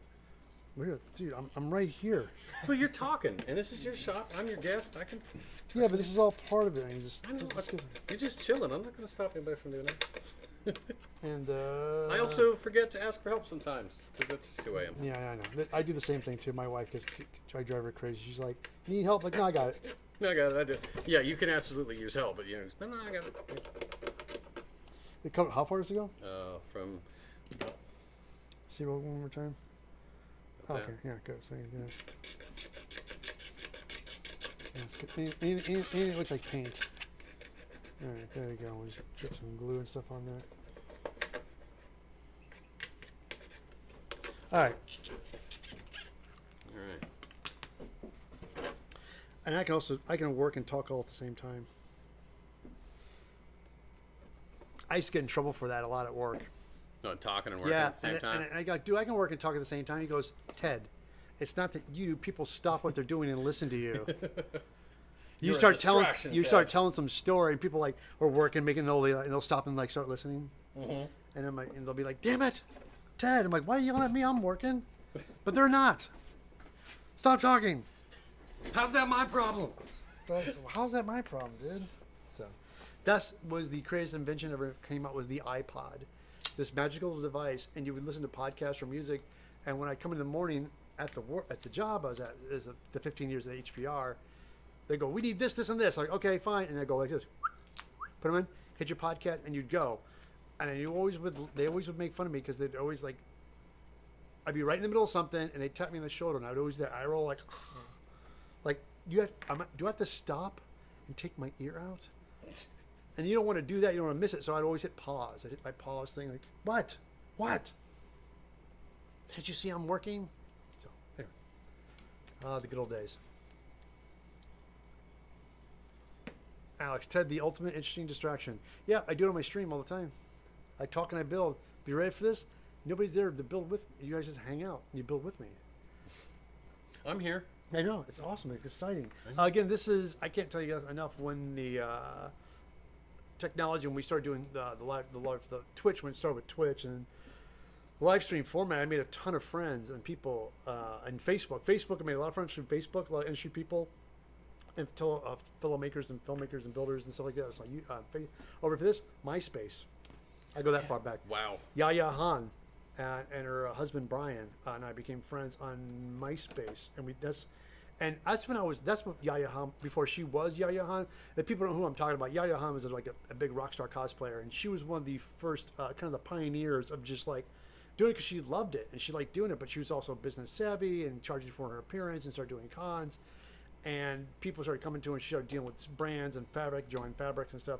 And she does have a badass line of fabrics, but it's great. But anyway, we were friends for years, and I started getting an introduction to the YouTube world. But it was like I knew them way back when, and every time and it's so great when I bump into them. It's kind of like we're old friends, and we just start talking like no time has passed because that's how we met each other. It's MySpace. That was our going joke. MySpace. I remember MySpace. That was a long time ago. Yeah, it was. And one thing I did about MySpace was you had a theme of music. You could pick music on your page. Oh, yeah. So when people would come into your page, it had to dun dun. Now, there was one thing I thought somebody would adapt, and because it was kind of a cool thing on your page, you would control the level, whatnot, and it was very fun. But then like anything, I've been learning a lot. Gary Vaynerchuk, who has a book on Crush It. It's a great book about making business, and he always talks about like. There's companies and things that have a great idea, but the problem is that they don't keep innovating. They don't keep staying on top of it because once you do something, there are going to be people behind you making something better. And if you don't want to, get buried. And one of his biggest beefs was when we found out that Amazon bought Whole Foods. And it angered him, and he said something which I couldn't agree with more, was that Whole Foods, when they first came out, they could have bought Amazon, and they had a great thing going. And it's just the whole thing to where you don't prioritize or grow the business. Amazon just got bigger and faster, and they turned around and bought them. So these parts that are on the Oh, side here of we this go. thing, yeah, Sorry. this is a fun little story. Go. There's these two parts. They're just stacked one on top of the other, Right. just like this, and there's a wire that goes between them. Those are two halves of a film spindle out of a reel-to-reel camera Oh, nice. that they just like stripped in half, glued to the side. That was pretty much how that worked. That's what that is. That looks awesome. Again, I love that story. That's just a film. Oh, you know why? Because they were everywhere on set. Yeah, they were just probably just laying on the floor, and they're like, you know what, this'll do.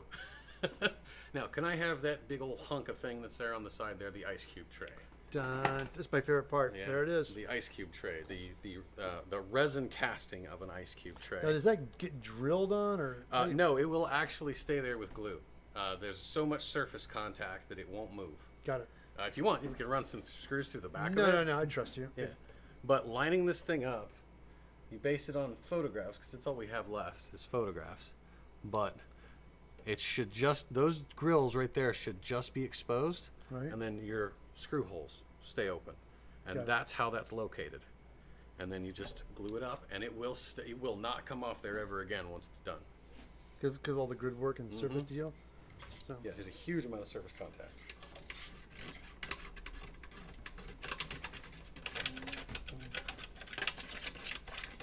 Oh wait, what am I doing? Look at this, guys. I have a sanding stick. Oh no.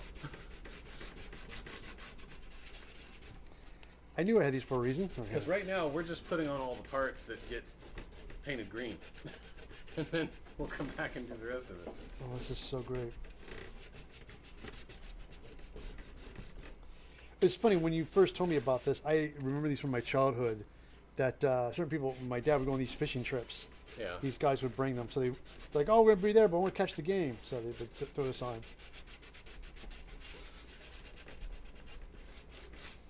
All right. All right.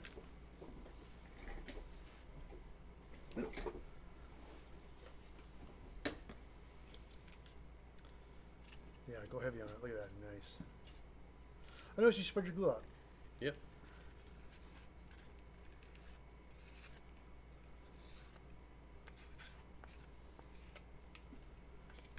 And then once this cures, it will become one.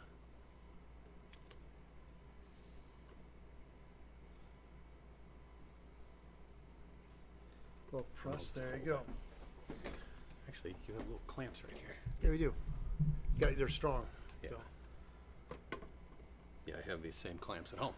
that's why These I got things them. are amazing, Yeah, really. they're super duper strong. But if you don't mind, I will be right back because I have had a lot of coffee. That's today. it, guys. He's gonna have a coffee break. Yeah, that's what we'll call it. That's what I'm gonna do. Mine can eventually do mine too. To catch up with chat, everybody. Ted Ultimate, interesting distraction. Guys, really quickly, while he's going to get some more coffee or make room for coffee,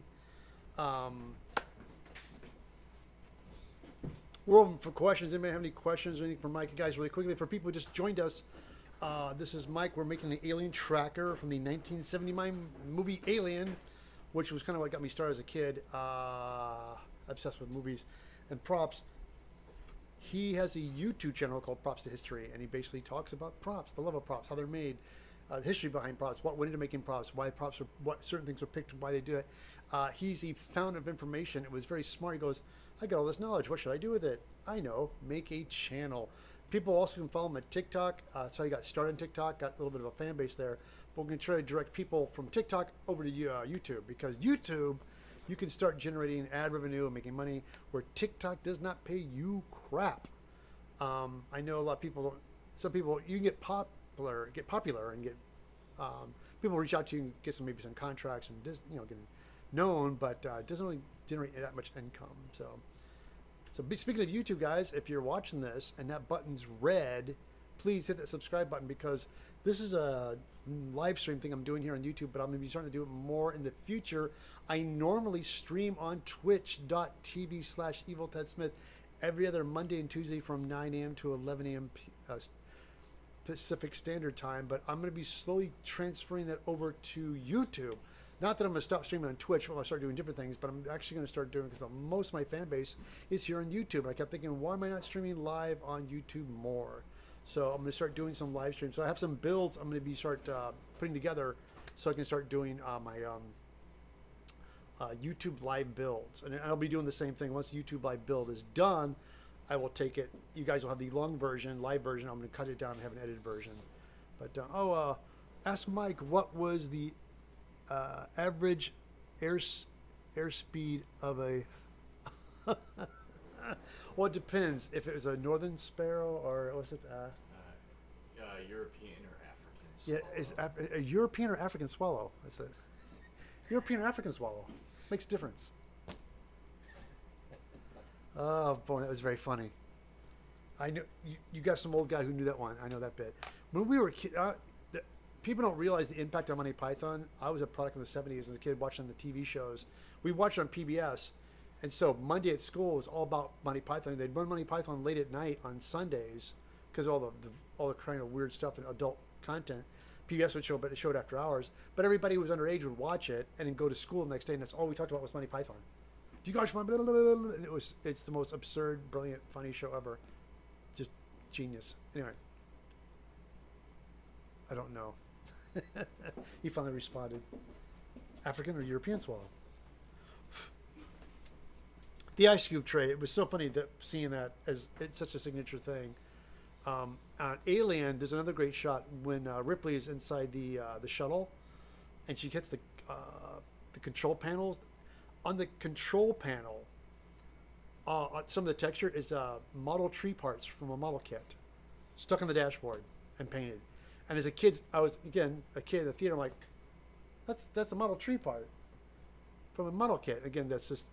You watch that movie and there's a beautiful freeze frame shots of her hands with buttons and stuff. Yeah.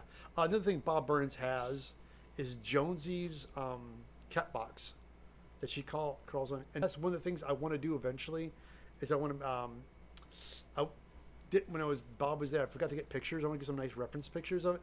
But it turned out that Sideshows did a Sigourney Weaver Ripley figure, 1/6 scale Ripley figure, and it's beautiful.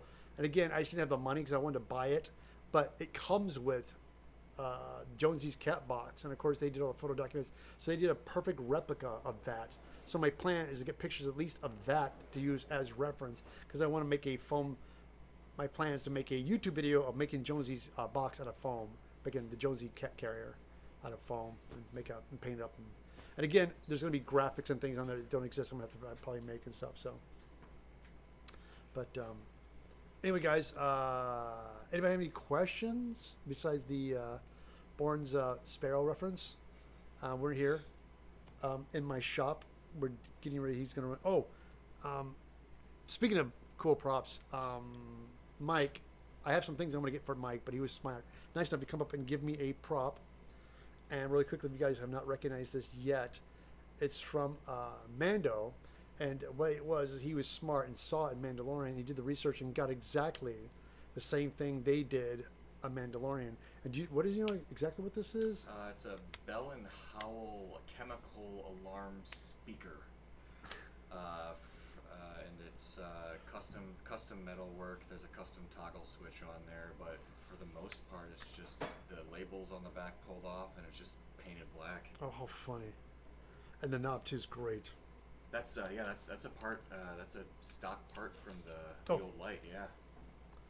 And there it is. So cool. And Mandalorian again. Jon Favreau, very smart, to keep the vibe of Star Wars. They do the same thing.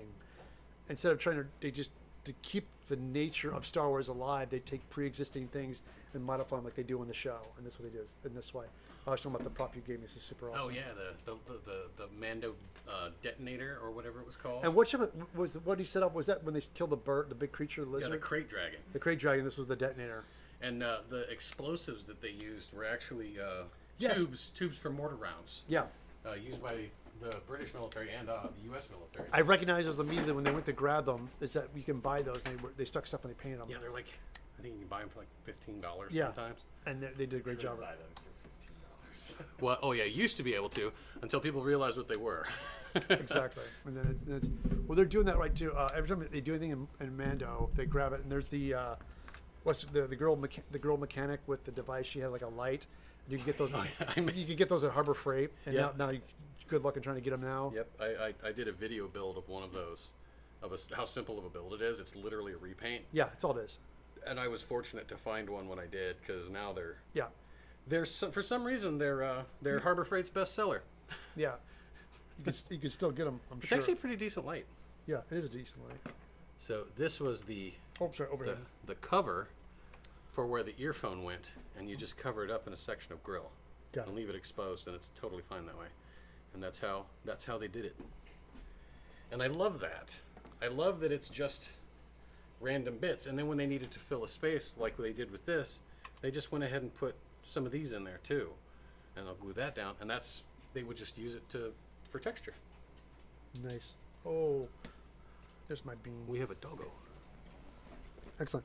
Everybody, I'm gonna be right back. I'm gonna get some coffee. I'm going to continue with this build as we chat. Now, right here is face cam and overhead. Okay. So as you're talking, Mm-hmm. so you don't block your face, Yeah. and then you can switch to the overhead. Yeah, we'll just switch to the overhead so people can see what I'm doing. Right. And I'm going to be referring back to my phone because I have a lot of my reference photos saved in my phone. And I don't know how easily you'll be able to see it, but these are pictures of some of the originals that were made for the film. And you'll notice on the front here, and I'll zoom in as much as I can, there's no probes on the front. But on the version we're building, there are probes because like I said, there were 4 of these made, and they're all different. Every single one was different. So this was all just whatever was available at the time, they threw it on. And now we'll go add the other kind of sort of iconic piece to this thing that when people see it from the side, they instantly recognize it for what it is. And it's this rather large grill component that goes on the side of it there. And it's made from just a drain cover and what is believed to be parts of a variable pitch propeller system where all these nut plates are at. And then what it's really made of is some cast resin parts and some laser cut pieces. And that's pretty much it. So the way that you position this thing is that this circle here is on the bottom. And then I have to refer back to pictures too all the time when I'm doing these. But it sits more or less dead center on the side. And this is another one where a whole lot of glue is all you need to get it to stay. Because it's actually fairly lightweight. The original part would have weighed quite a bit because most of that would have been made out of steel. The drain cover was plastic. I have an original drain cover at my house, but I forgot to bring it. Go ahead and clear that off of paint. This is already bare on the back, so.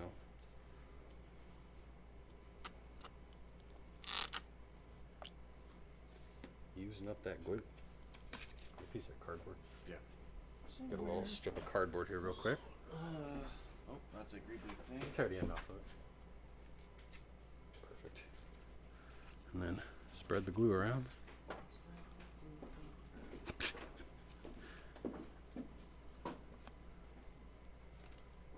And then get our location right.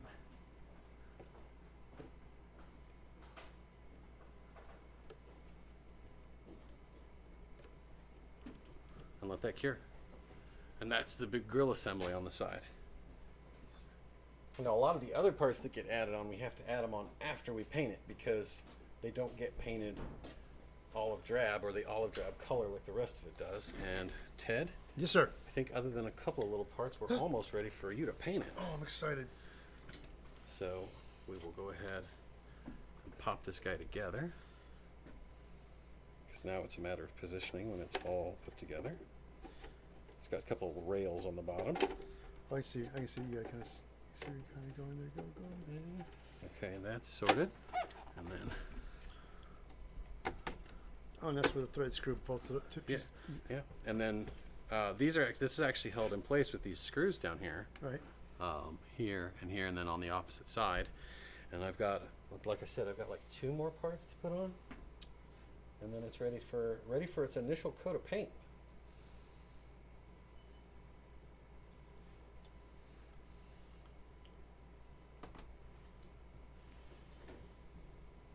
So while he's getting everything ready, I'm just going to catch up with chat real quick, guys. Oh, so greetings, Mike and Ted from Central India. Oh, hey, Well, hello. welcome. Welcome. Harbor Freight flashlights for the win. Are they still around? Can you still get them, or are they gone? It's still an available model, but they always show up as like sold out on their website right now. I found one by going into my local Harbor Yeah, Freight. I think that'd be the best thing to do, Yeah. because if you try to order them online, they're going to be gone. And there's a version of it available in England as well, at basically England's version of Harbor Freight, which I can never remember the name of, but they do have a version of it.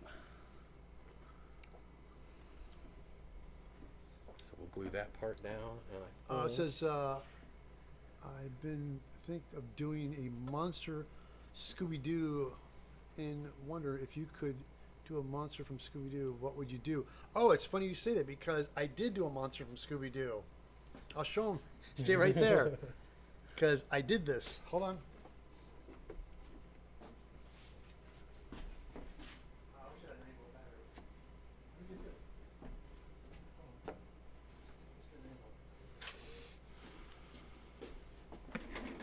I figured you guys are going to see this. Let me see if I got that. Scooby-Dooby-Doo, where are you? Because I was the last piece. product. Ah, perfect. Give a 9 volt. There's a dog.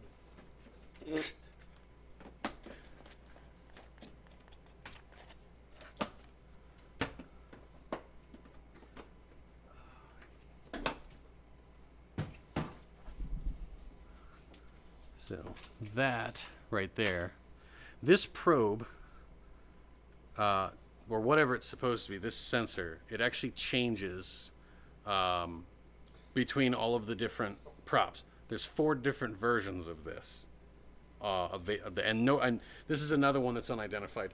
No one's really sure what this is, so that has yet to be figured out. So that's sort of the last part, Ted, Is it really? before painting. Yeah, this is the obviously not completed tracker, but ready for olive drab painting tracker. Wow. Okay, guys. So- May I hold it for that? Yes, it is.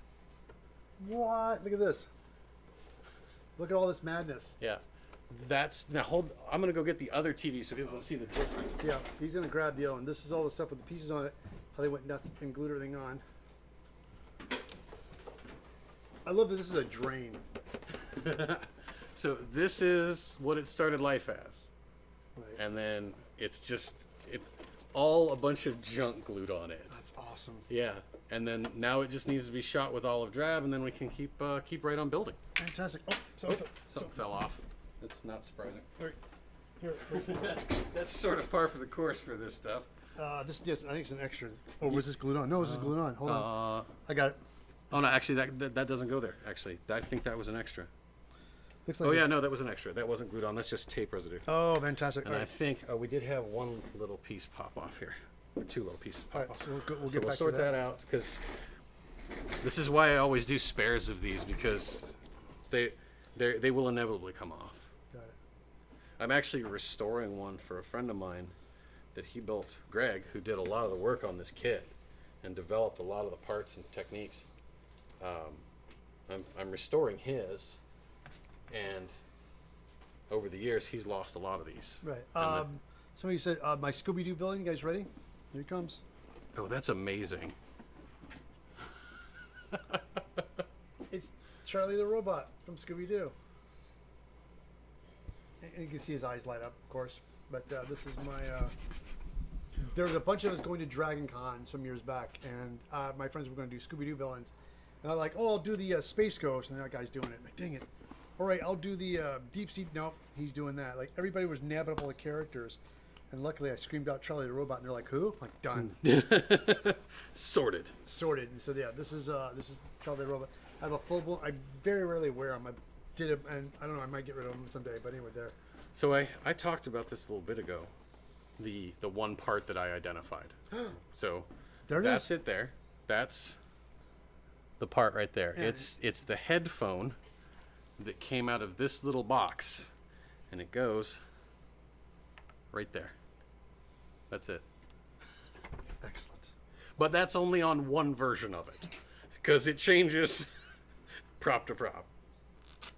So we're doing what this version will end up being is actually sort of a conglomeration of a couple based on parts available. So it's accurate, but not perfectly accurate, but it's as accurate as you can get.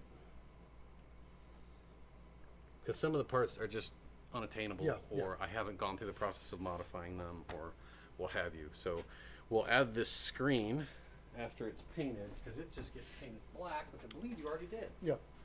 Yeah, and when you did the red on it too already. This is thought to be the screen from a video recorder, but nobody can identify which model it is. Because when you see the animation of it playing through there, It's close up. it's not close up. It's done full size. It was hand drawn animation, and they played it back while having it stuffed, the recorder stuffed inside the prop. So, and that just sits right in there. Over in the ship. There it is. Yeah, and that's how that sits in there, and then it stays black, and Oh, that's awesome. yeah, and it is very, very snug fit, which is what you want on Yeah, it. it does. It fits perfectly. That's snug. Yeah, but that, sir, is ready for paint. So we don't put this on until after we paint. Yeah, we leave that off, and then we'll put it on after it's painted. Fantastic. All right, guys. Go to face cam.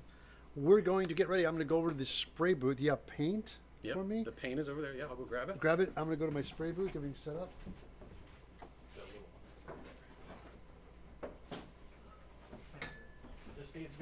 This hasn't been thinned out for an airbrush yet, so. Oh, and you said it's acrylic based? It's acrylic, yeah. Okay, fantastic. I can do that. And that's a mixture of 4 different Vallejo paints to get that tone. Can I mix it with alcohol? Yeah, you can mix it with alcohol or water. I usually use water with it, but alcohol will work. Excellent. All right. Well, let me clear up All right. this space. All right, let me switch over to your booth cam. Yeah, go hit it. Look at that. Booth cam. That's science. Get this all set up. Move some stuff around. All right. Grab that guy. To you, sir. Thank you. This is so awesome. There it is, everybody. Yeah, I'm thinking about it. Let me get a oh, man. Can you push your paper left over? Can you grab me a, oh, sorry, yeah, let me use this piece of cardboard. That surface of the table was so dirty. Yeah. Oh, Man down. It's okay, we brought spares. thanks. And this one's untouched anyway, so it's good. You guys, I'm just gonna put a thing in the surface, so I'll put my. Can I go to your, Yeah, absolutely. Have an airbrush here. And we got my airbrush jar. Hey, Ted, Yes, sir. I'm going to pop out. Go ahead. I have airbrush jars. Here you go. He's got the color already mixed up, which is awesome.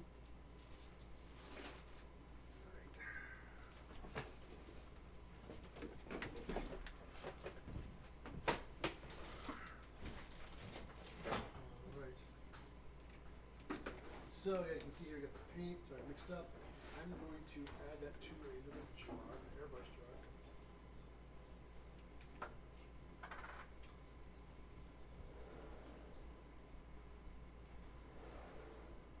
That's actually pretty good consistency.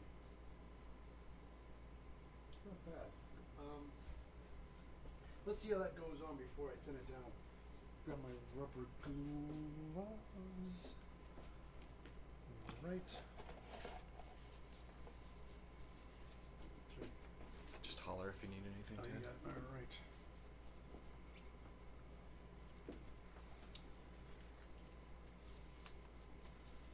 Oh, what? Yeah, see the grab the mouse and you scroll down Oh yeah.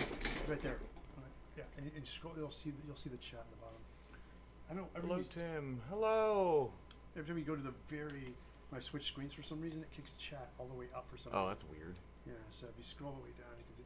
It does this weird thing. The yellow stuff happens when I switch between cameras. Stuff I gotta work out. Alright, where's my airbrush?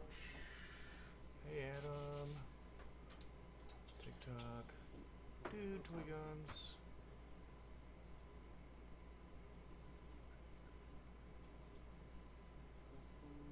Right. The TV is rather light, Adam. Right. Just injected plastic.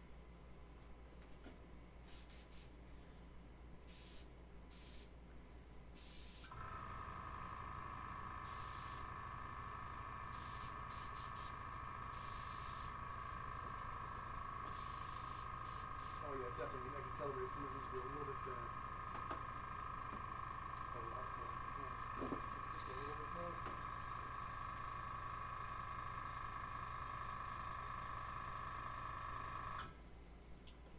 And can you give me a tongue depressor? Yeah. Thank you, sir. Mm-hmm.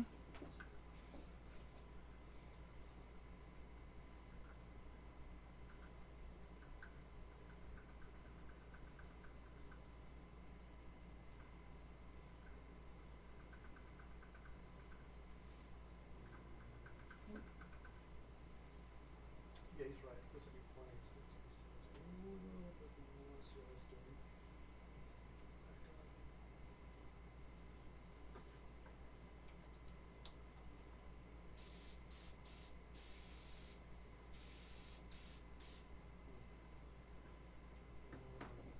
A little more.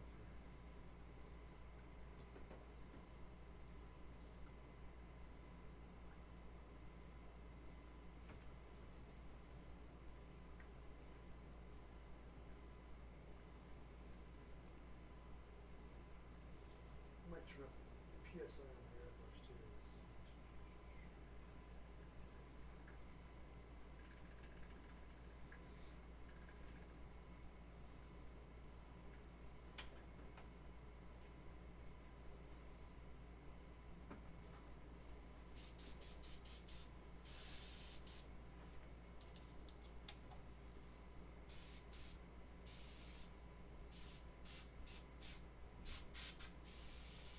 There we go.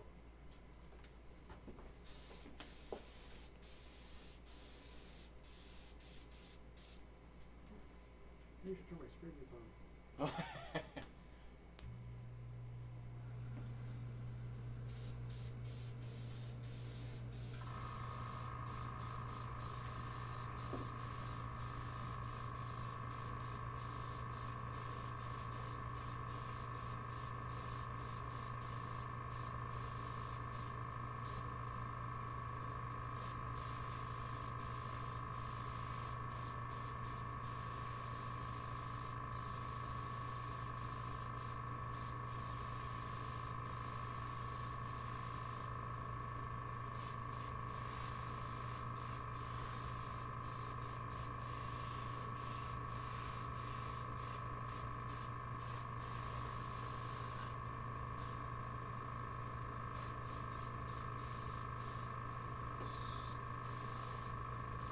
Yeah, the only way to paint this would be an airbrush. Yeah. You couldn't do this with a spray can. There's no way. You'd be able to get all these nooks and crannies.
some super glue. Yeah.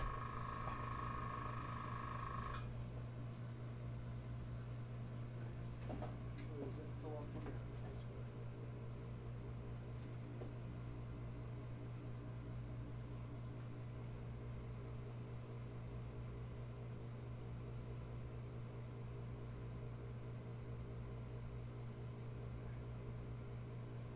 There, got it. So you know, why don't we take this opportunity, add a little bit more alcohol to this paint, it'll be a tad better.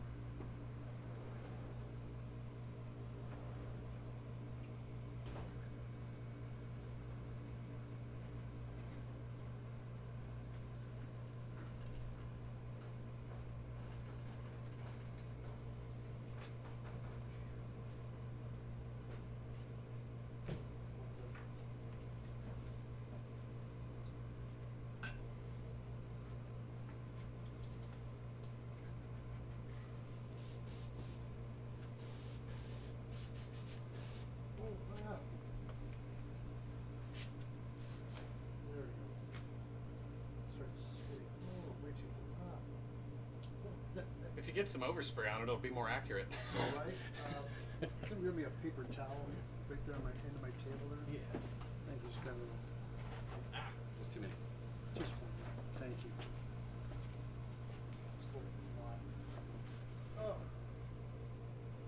Hey, look, I have some super glue right here with me.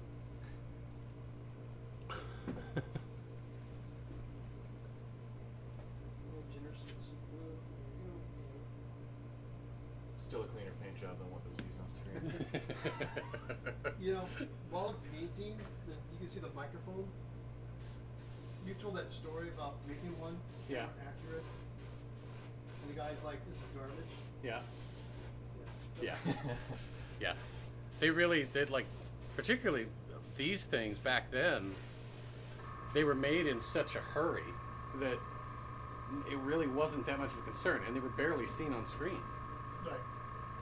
They certainly weren't seen up close.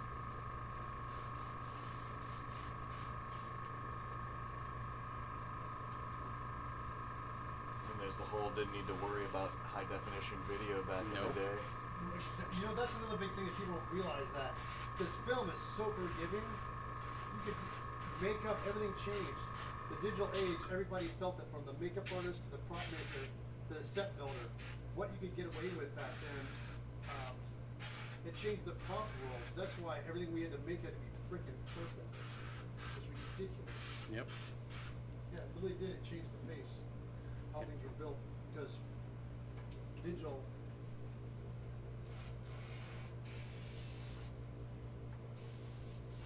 I think you should have blocked my camera. Okay.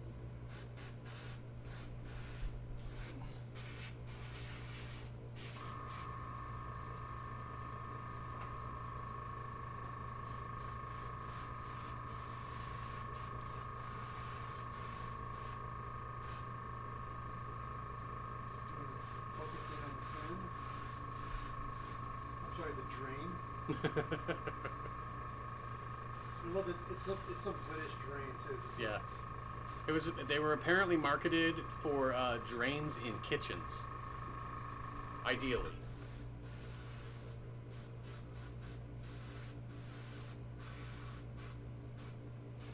And that is actually a part that's still manufactured. Oh, they still make this? Yeah, that same model is still made today.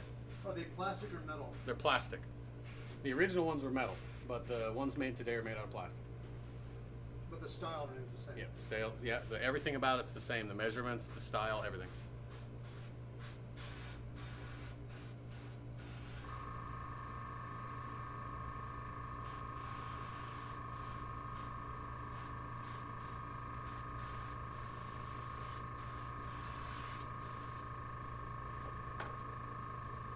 Yes, just doing this pen. Just gotta go through every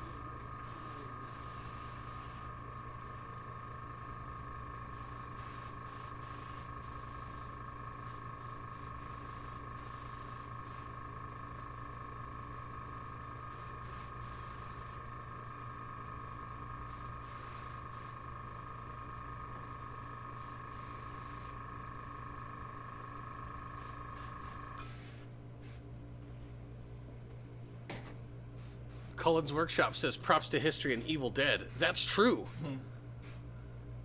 Is the unmodified TV heavy? No, it's actually quite lightweight. Once you remove everything from it, it's just two hollow shells of plastic is all it is. What is Mike's holy grail of props? I'm keeping up with chat here for you. The holy grail of props for Mike is the 30-foot long filming model from the Event Horizon, which no longer exists, sadly.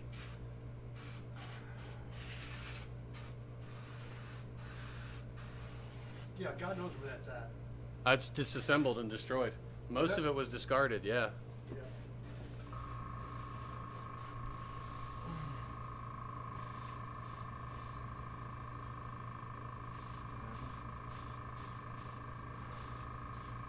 Let's focus on the hard stuff first. Hello, James Allen. Older sci-fi props, always the coolest. Sometimes. There's some modern stuff that's amazing, though. The Foley in me wants a recording of that compressor for a Star Trek, the original series computer, or similar.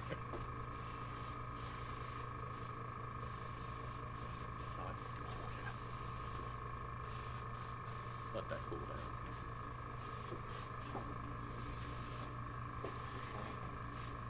The mics will record by themselves. Mm-hmm. You know you're doing good when you're overheating your cameras.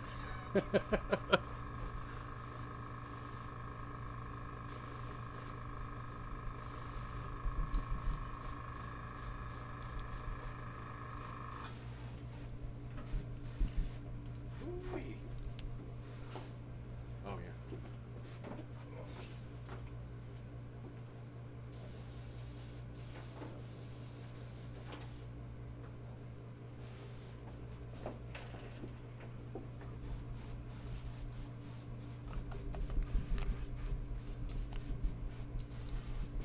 Just when you think you get every angle, you're like, what's this? Oh yeah, here's some more that needs painted. That's why I brought 2 bottles of that paint.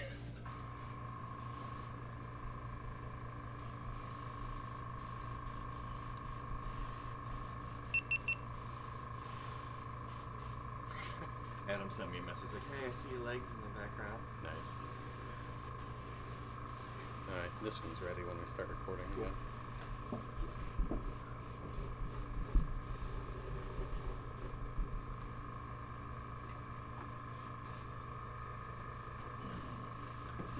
Ben Eady has joined the chat. Hey, man. Ben Eady of Ghostbusters Afterlife, dear friend of mine. If you don't follow Ben, go follow Ben because he's doing amazing series on the restoration of the RTV, the remote control trap from Ghostbusters Afterlife. He's a really good human being and a very, very talented maker. So, hello, Ben. 2 of my favorite people streaming. Woot. So, It's me and Ted. It's you and Ted. It certainly isn't me. You can't stand me.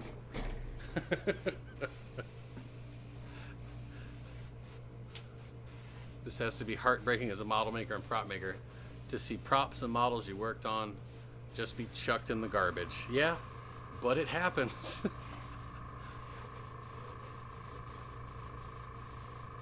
The Discovery model from 2001 was intentionally destroyed to keep from being used in other films. Well, the reason they destroyed I'm Not a Deer and You're Not My Dad. That's true. Both of those are true. The Discovery model was destroyed intentionally so it wouldn't go on screen. The Event Horizon was destroyed because it was 30 feet long and there was nowhere to put it. Now, there are pieces of it that survive, but the model in its entirety does not. However, the large-scale filming model of the Lewis and Clark, the rescue ship from that, does survive, and it's in a film museum in France. The same museum that actually houses the full-size Queen Alien puppet from Aliens. Oh, they have that. That's who has it? Yep. What's that? That's who has that? Yep. That's who has it. I remember seeing it in person. There was a traveling effects thing that went from Chicago and New York and had these movie props. And Queen and the Power Loader were the 2 things that were on it for a while. Wow.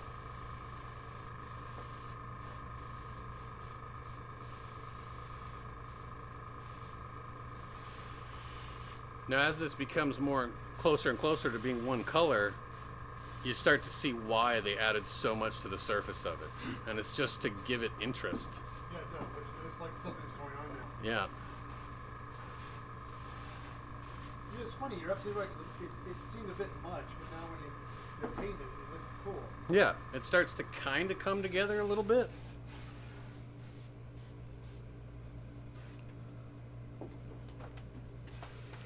Ben Eady, sometimes props going in the garbage is not heartbreaking. Sometimes it's a relief to see crap work disappear. Classic Ben. When you tell people in chat what Ben does, and Oh yeah, Ben Eady is, he was one of the, he's the real deal. yeah, he is the real deal. He was one of the prop makers on Ghostbusters Afterlife and Predators, and he worked on one of the Star Trek films. Beyond, I believe. Star Trek Beyond.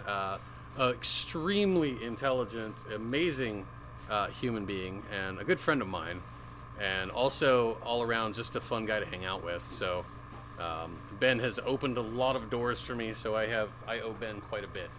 So I will always talk Ben up given the opportunity. In fact, Ben is the reason that Tim and I got in the door yesterday at Argent Studios to see the screen-used puppets of the Terror Dog from Ghostbusters Afterlife, and also got a chance to talk with Arjun himself.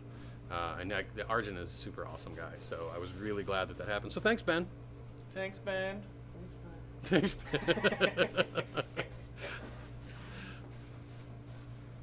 It's almost sad you're not here, Ben. Right? You should have shown up, Ben. We could have all hung out together. Back when I was a kid, I watched the show Movie Magic, read movie monster books, and that inspired me to learn special effects and prop making. Nice. Bill is in the mail. Fair enough. Who's Bill? Yeah. Why is it in your box? I hope you used a big box. You capitalized it, Ben. It's your fault.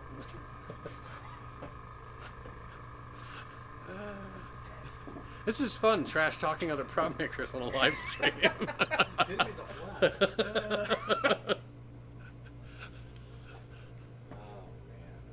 blast. It's weird for me having just a year ago been an amateur hobbyist was all I was, and now I actually work in the industry, and I'm standing here in Evil Ted's shop talking to Ben Eady with Tim Harrison next to me. So it's very, very strange. Is that Bill Duran? Oh, is he shipping us Bill Duran? Was he in chat? Yeah, no. No, he said Bill is in the mail, and then someone asked, "Is that Bill Duran?" It was a joke. Oh, yeah, it was just a joke. Is this the Ben that made the foam chainmail sheets? Yes, it is. Yes, it is. Yeah, and it's awesome stuff. They are.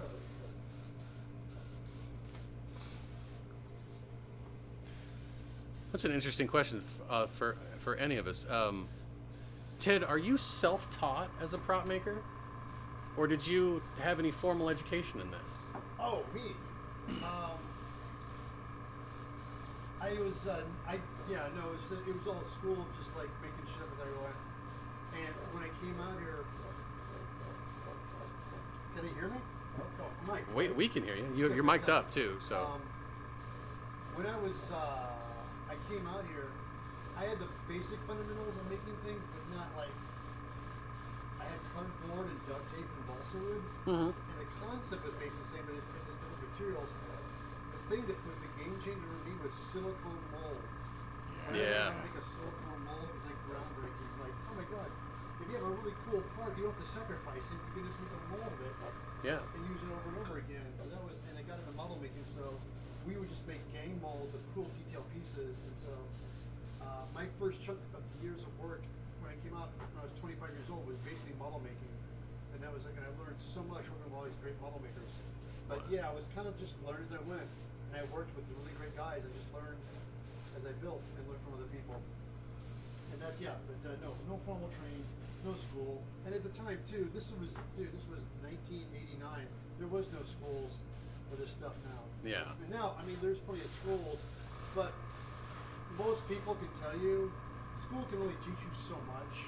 It's like they get you started, give you the concept, but nothing teaches you better than actually physically just doing it. That is 100% true. And working with people who know what they're doing. Just jump out there, you know. Tim, you're self-taught too, aren't you? Yeah, I originally went to school for electrical and computer engineering, and then music education and trumpet performance, and then theater performance and stage fabrication. Barely, but So you have a tiny bit of formal education in this, barely, but but the it's vast all majority is hands-on. self-taught and hands-on. Yeah. I'm a quick study, and I've got a good eye for detail. Ted is very quiet, FYI. It's because he's right next to a compressor. Yeah, I'm sorry. Yeah. To answer that question for myself, I am 100% self-taught. My professional career before this was as an aircraft mechanic. I worked on military aircraft for a little while, and then the vast majority of my career was in the airlines doing aircraft maintenance. So this was all self-taught as just a hobby model maker, and eventually moving into props and cosplay and special effects and like stage construction and stuff like that. So I see the benefit of school, because there's a lot. I imagine if I had gone to school, I would have learned different techniques that would benefit me today.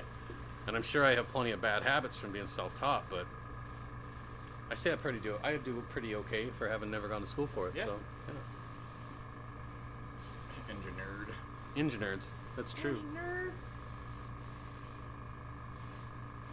Ted was building screen-accurate props back in high school. The first time I met him, he had a bag with a TOS, Star Trek phaser, tricorder, and communicator, and the laser and comlink from Space that's 1999. Yeah, that's Scott McKenzie. Yeah.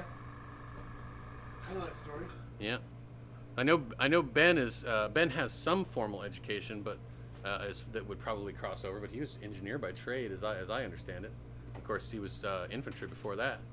But Ben, you never really went to school for prop making at all, did you? Not official school. I've just decided that Ben is now a part of this chat. Yes, he is. Yeah, my friend Scott, when we were kids, there was he was having he was like a Star Trek club. I'm like, ooh, cool, I want to join.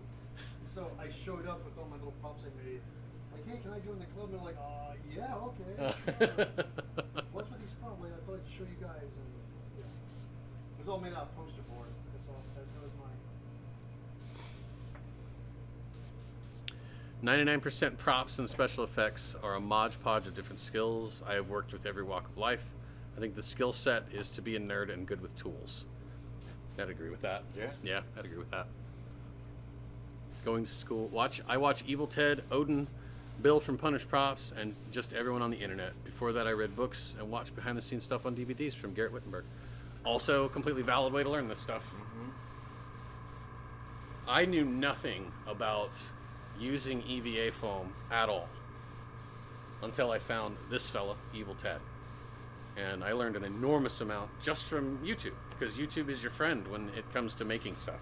Speaking of YouTube, you should follow Mike. You know what? You should, because I also have a YouTube channel where I do builds as well, but primarily what I do is I focus on the history of props, prop makers, special effects, and the folks that do it. And I have a series that's just started. I have two episodes out talking about the different businesses within Hollywood that work on props and special effects. The first one about Earl Hayes Press, and the second episode about Fawnco and Fawn Davis. And according to Fawn Davis, it was an extremely good episode, and I will take that as the highest of praise. Yeah. What's the name of your channel? The name of my channel is Props to History. Yeah, baby. Now, I was infantry and then aeronautical engineering. I used to be a licensed mechanic and search and rescue high-angle rigger. Of course you were, Ben. Right. Maple syrup hobbyist. Yep, maple syrup hobbyist.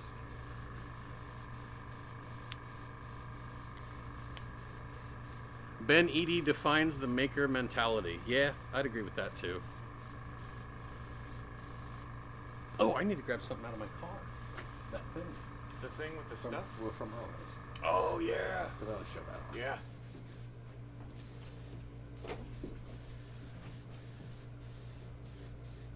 Prop making.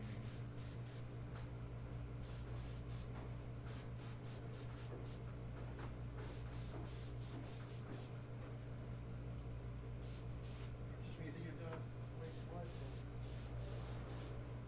We're getting there, folks.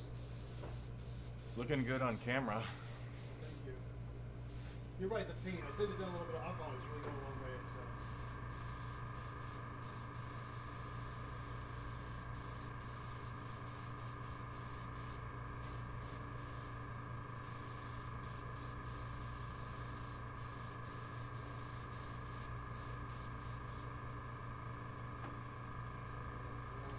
Ben said I was a fan of Bill and Ted and Adam and Odin, and all while getting into the industry, and now I can call them friends, and it's crazy.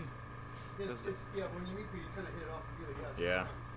Yeah, I met Ben at, I think it was at a convention in Portland. It was,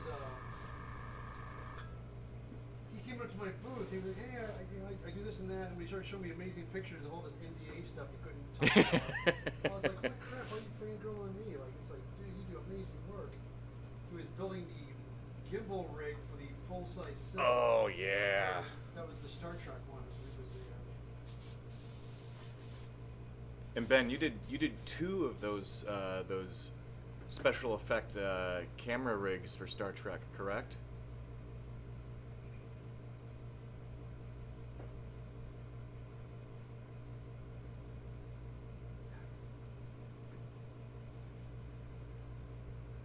yeah, because I know he was doing one.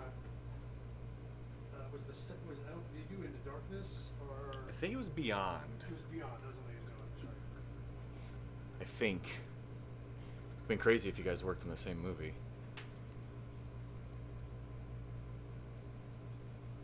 Because yeah, I didn't work on that one. That was the good one. I worked on the crap one. I worked on my least favorite one. With RoboCop.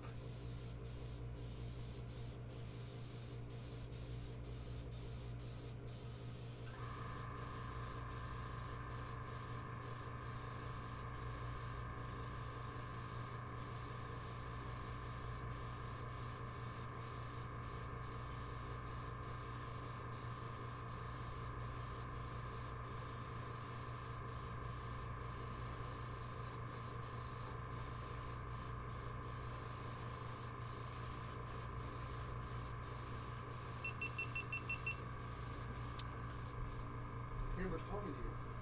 It hates me. What you doing?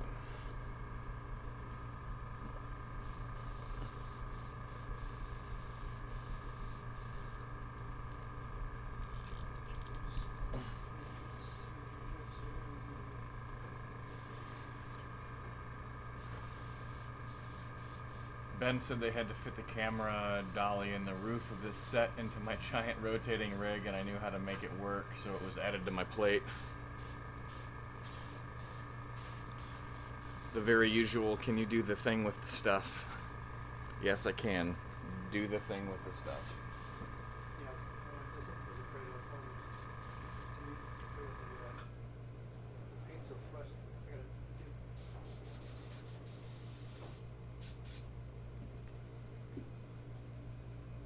Do you need me to hold anything or lift it Oh, for no, you? I just realized that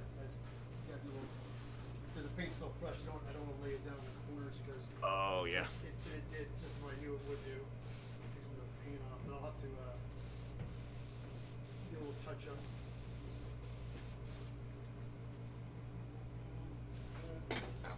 Now the handle.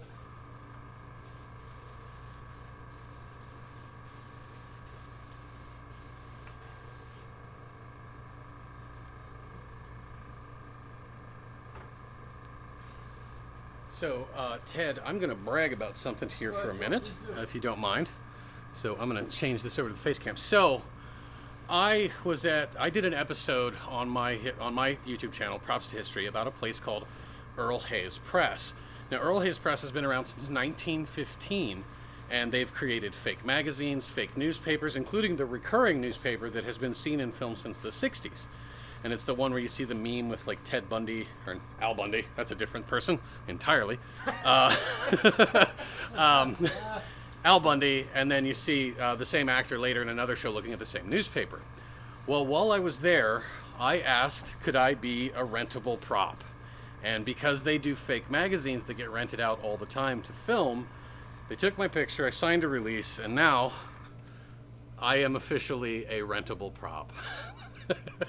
And I am tickled pink by this. So this is actually for rent and for sale through Earl Hayes Press now for use in production. And I absolutely love it. That's pretty much the end of that bragging. But go check out that episode. I'm very proud of it. The folks at Earl Hayes Press absolutely loved it. And then the second episode about Fawnco and Fawn Davis and Neudem, a motion capture facility under the same roof as Fawnco. So please go check out my channel /props to history. Now back to Ted. Woohoo. All right, what we're gonna do, this is all pretty much coded. I'm sure once they walk out, I'll see things I missed, but I'm not gonna worry about it right now. We're going to very carefully lift it up with my clean hands and use a hair dryer on it. So let's turn this over to you.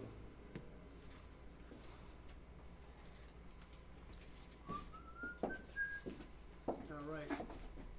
Go to overhead there. Hey, there it is. Look at that. Look at that sucker. And now I'm going to take a hair dryer just to speed things up just a.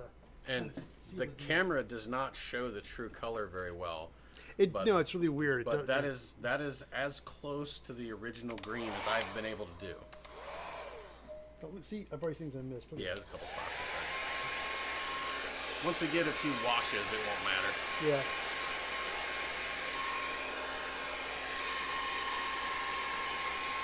Because it does get dirtied up. Oh yeah, it gets filthy.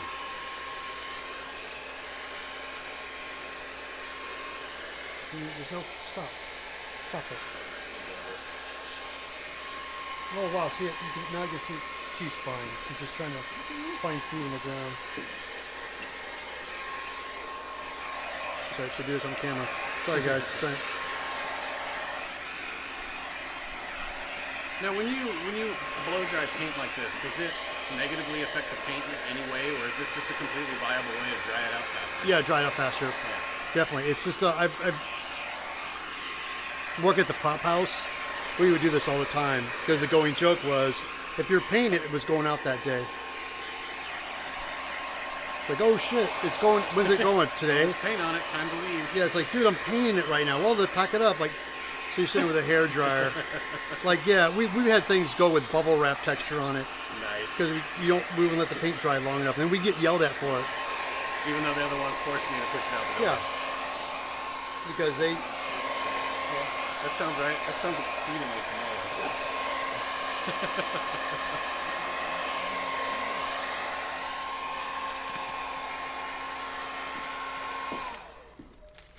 Wow. And that is an almost completed tracker right there. Yeah, and again, we were joking about it earlier, but we're like, look at all this silly stuff on it. And then when you look at it, it's one solid color. It really does bring it to life with all the texture on it. Yeah. And as silly as it may be, but it really does work. And now to make it even sillier, we have a lot more parts to put on it now. No, what is this? What are these things? So these right here, these actually we need to make these sort of natural metal. Okay. Like the aluminum paints that I brought with me. All right. These are the little bezels for the lights. Now there's these lights that are inside here. These are pressure cast acrylic lights. And these are the correct light covers. They're castings off of an original light cover, which was found by a friend of mine in a Ministry of Defense job lot being auctioned off in like Surrey in England. Oh, funny. And it was just randomly discovered, and they think they're from a helicopter or some other piece of military equipment, but no one's been able to identify the part number of these lights yet. But that is the correct one though. So we'll do some natural metal painting because we have to paint the lock for the key, which that'll make sense in a bit. Yeah, I got some flat aluminum. Okay. And a brush. I can paint those for you while they're still on there. All right. And then, so those need to be natural metal, and these do as well. All right, wonderful. I can do that. Okay. So at this point, I'm going to put the screen in. So you work on the screen. So I need some blue. Is that the wrong one? I need to get a different screen. Hold on. I got to get my brush, which I had earlier. I think I cleaned it and put it back, didn't I? Yeah, I got it. So it's probably over.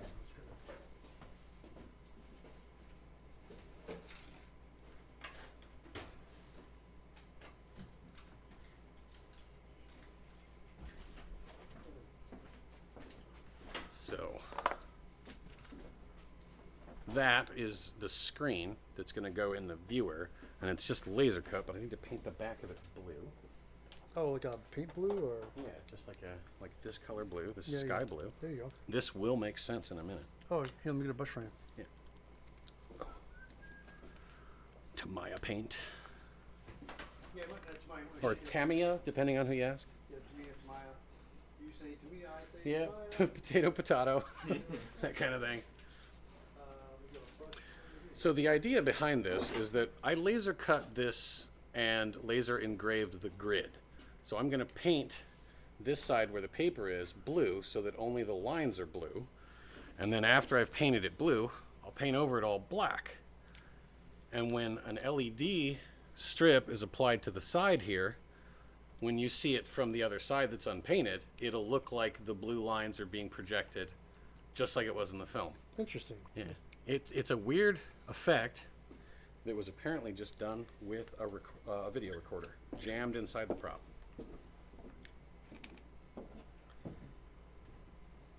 All right, start painting these guys silver. Interesting tidbit on the on Aliens, the sequel, they had their motion trackers, and for the close-up of that was actually just a monitor. Yeah, They they just- just forced the camera up close, and it, because of scaling and perspective, Yeah, you and also- thought you were looking at it. Yeah, they realized, you don't. It's just a shot, so you don't need to actually have the small one working. I think they had maybe some like transparencies or something in them that lit up to give the illusion that they were working. And then when they get to close-up shots, they actually just got close up to an actual monitor.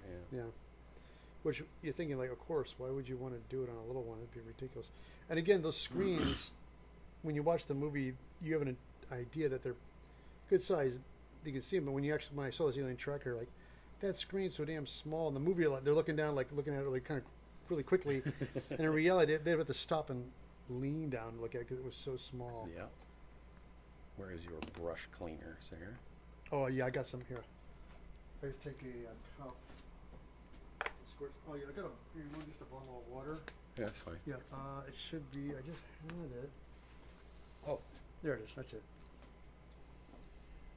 That is it.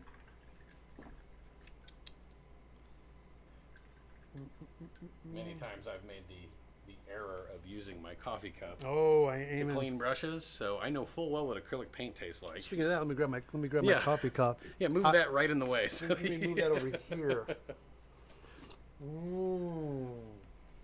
Coffee. I made that a while back, and I haven't had a chance even because I was frantically painting. But yeah, it's really great now. It has a color coat on it. You can actually see it coming together. And I did not realize it was just all one color. Yeah, for the most part, it's really just one color. I think all told, there's 4 colors on this thing. It's the green, the silver, the 2 different colors of silver, red and black, and that's pretty much it. And then these need to get painted black too. So we can just spray paint those with black. Well, tell you what I actually got. If you want to do it quickly, I got a brush. We got some flat black Tamiya. Yeah, because really, it doesn't have to be a clean paint job on this. Yeah. I brought out, there's some black acrylic, and we have black Tamiya. Let me get a, hold on. I think I have a jar out here, over here. Yes, you did see a doggo. Kevin Toft is here. My good friend Kevin Toft. There you go, just flat black. There And we I go. squirt a little, I think a little bit of lacquer thinner in there, so it will go far. All right. Open it and we'll give you a little squirt. And it'll make it more like a thin wash. There you go. Perfect.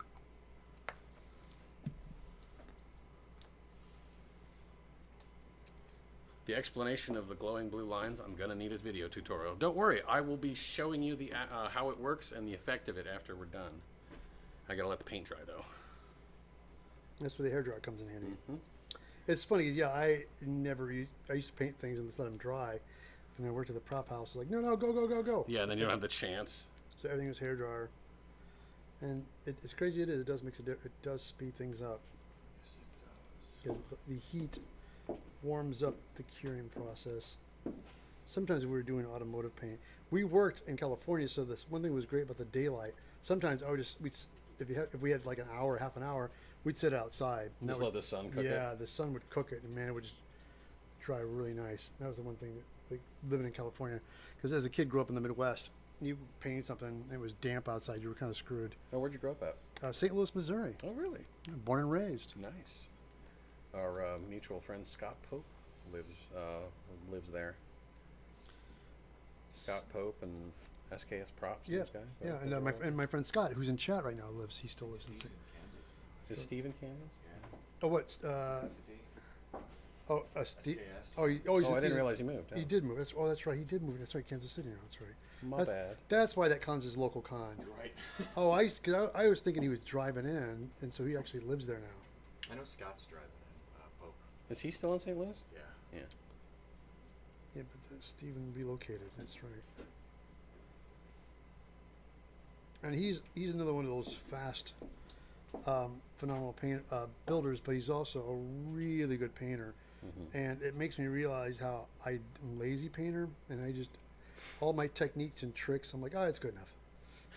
And Steven's like, now we're gonna go on our second layer of silver. I'm like, what? Now for our third layer of brown. I'm like, what? Are you kidding me? What that's like. Right. And he just What's keeps, that like? and he keeps going and going. But when he does it, it looks more and more amazing every time he throws a color. I'm like, oh, it does look better. I'm like, oh, I'm just lazy. Yeah, okay, got it. So, yeah, I paint. I love building everything, but I hate painting it. And as much people love my paint jobs, I appreciate that because I do them because I have to. Right. It's not because I want to, because otherwise it will not get done. I think that's why so many makers, so many like prop makers or just model makers in general love Lego, because it's instant gratification and done. Like instantly I have a model, it's done. No paint required. At least that's why I like Lego. Yeah, it's funny. My friend Aaron's. I never got into Legos. I love them. I appreciate them, but I've never actually got into them. Now, are these pieces or fall offs? Oh, those are fall offs. Okay, got it. You will. Let's see. Make sure. No, those pieces will be needed. I'm sorry. My apologies. All right, then I will paint them. Again, see, I was lazy. I could just paint them, but I don't want to paint them. No, just paint them, Ted. Paint everything. Sorry, guys. Maybe I should be doing this in front of camera. Sorry. We're like trying to build to get. We're painting to get done. Here you go. See. There you go. There we go. I got that. I got this. That's drying. That's good. There you go. A little more central for you guys. That's it. Yeah, bring it over on the table there. That's it. I'm looking over here and seeing all these wires. Yeah, they serve a purpose. I bet they do. Now, can I have that aluminium, please? You can right here. Because I need to paint the outer rim. You of do this. that, and while you do that, I'm gonna pick up some of this paint in a jar and touch out with a brush. Yeah, what's that? Can I have that thing of water, please? Yes. Oh. Let's move it here so we can That's both okay. use it. Got it.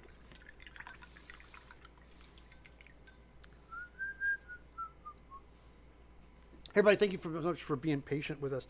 Oh, see, it does that every time I switch screens. That's what it does. I'll figure this out. It takes the chat and throws it away. Oh, that's right. Ben's here. Hey, Ben. We miss you. Sorry you're not here. I'm sure he was doing something like working, doing that kind of thing. So that's one of the pros and cons. I love. There's a love-hate relationship. But I love working from home, but sometimes I miss having a place to go to, because it's kind of hard to get in that work zone when you're in a house with your family and you're trying to do stuff, and it's just kind of like, it's just like you can't really isolate. So the only way for me to isolate sometimes is I have to put headphones on. But I dream of someday having a shop, but that's a long ways off. A long ways off. Well, the space you have here is pretty nice. Don't get me wrong. It is nice, but I'm one of those guys like it could be bigger. Right. Like, and I know my space is big compared to most people, and I'm not going to, talk bad about it because definitely I'm very, very happy with what I have. But I just like to have, because my other thing is when I make stuff, you're like, where do you put it? It's like, Yeah. So I'm working on some feng shui storing facilities here as well. So I'm making better places. Oh, I'm sorry, guys. Back to overhead. There you go. I got my brush here. I can see some spots I missed. I'm going to go back in and do a little touchy, which is nice, even though I don't have to fire up the airbrush again. Just some nicks and scratches that look good. But this is really pumping me up for my next. I'm definitely going to build my motion tracker from Aliens. Your 86 tracker? Yep. And you have the whole set. Yeah, and I'm remaking my pulse rifle. I'm going to repaint the flamethrower because it's still pretty good. Just the paint kind of died out on it. But I'm going to repaint it and make a new pulse rifle. So I want to, again, in my dream of having a place, I like to have a section have some alien stuff in the corner, kind of thing. You see my alien egg, right? Oh yeah. Yeah. Yeah, that looks awesome. Thanks. That was for my costume. Eventually, I have my friend the modifier, who's out there. Oh, real quickly. My friend the modifier, we are working on it. He did for a while, and we didn't get. We kind of put it on the back burner because we had other things we were doing that kind of are more immediate that make money. But we're working on a full-size pattern for an egg, Oh, nice. and it's a foam pattern, but it's for an alien egg. And we were talking about the height because in reality, the alien egg really is so huge. The original one was almost up to your waist. Yep. And people don't realize that. And as the movies went on, like Alien versus Predator, they got smaller. They got more brought them down to like leg and knee height. Yeah. Which is fine because nobody really notices. But if I make one, I'm not going to go that crazy. I'll make mine, but I'm making mine in the Alien Predator style alien egg because the original ones are huge and they were transparent. Yeah, I've actually seen one of the heroes up close from Aliens when I was doing some stuff for Prop Store, and they had one on for auction, and I got to film with it, and it was quite legitimately this tall. It was huge. Cameron followed the vibe of the first one. He made them big too. Yeah. They weren't transparent. Just for, and I think they only made one transparent one for the movie, the close-up. Yeah. That are undulating. You can see the face. You can see it inside. Inside, and it was kind of a concept that really Scott wanted, and they did that. But most of them were just in the background, cast in resin, but in the background. But when Jim and Aliens, they did the bigger ones, but they had a kind of a different pattern onto them. And then people borrowed from Aliens and kind of went on with the eggs from all the other movies. They followed Jim Cameron's vibe on that one for that, which is it's super cool. And that's the one I'm going to make. I want to make the one from Aliens, but I'm going to do a little bit smaller. And our thing is, I think my friend John and I were talking about that.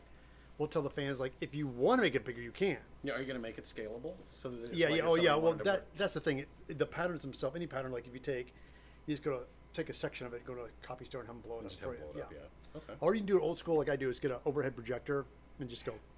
Yep. And then, which people like overhead projector, and I need a video on how to make a big costume. And in my brain, I bought it. I just recently bought this thing. That was 8 years ago, and but in my head it was weeks. And then when I made a video, people were asking me, "Where do you get an overhead projector?" I'm like, then it became, better go to Craigslist. So yeah. Yeah, they're not easy to find anymore. No, they're not. They're a especially one that works. Yeah, I have a really nice one, and the thing is so funny was I bought it new, so I went down to Office Depot and bought a brand new one. So I have an Office Depot version of a overhead projector. I have one from the '60s that I rewired to work. Right. With LED bulbs and all that. I basically had to gut it and rewire it, but it's great. I'll tell you what, I'm going to take this opportunity to make room for more coffee. Nice. After I take a sip of my coffee. Yeah.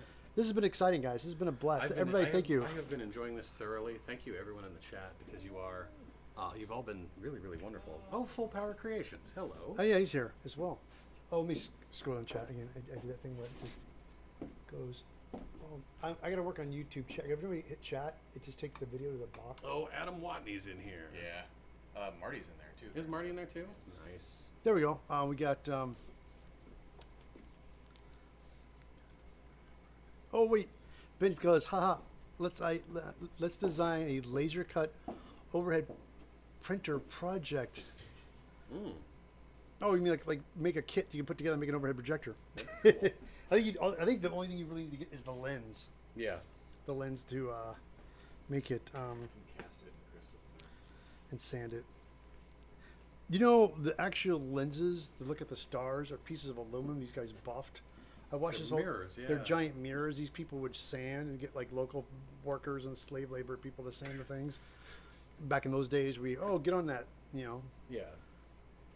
But I'm full of chat.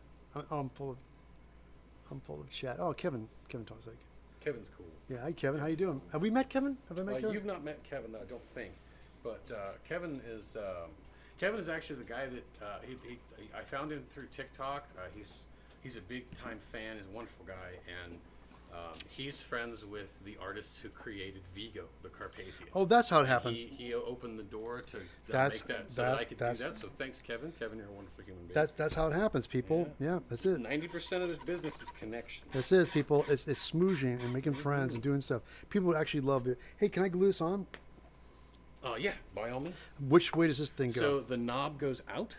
This way? Yeah, so it'll just like 90 degrees to it, and that's how it sits. All right. Let me get some super glue, which I had some over here. I do. So the screen part of this, right? So I just removed all of the tape, so it just has the blue lines, and now I'm going to paint one side of it black, and then show you how this glowing effect works with this screen. This is not something I developed in any way, shape, or form. I can take no credit for it.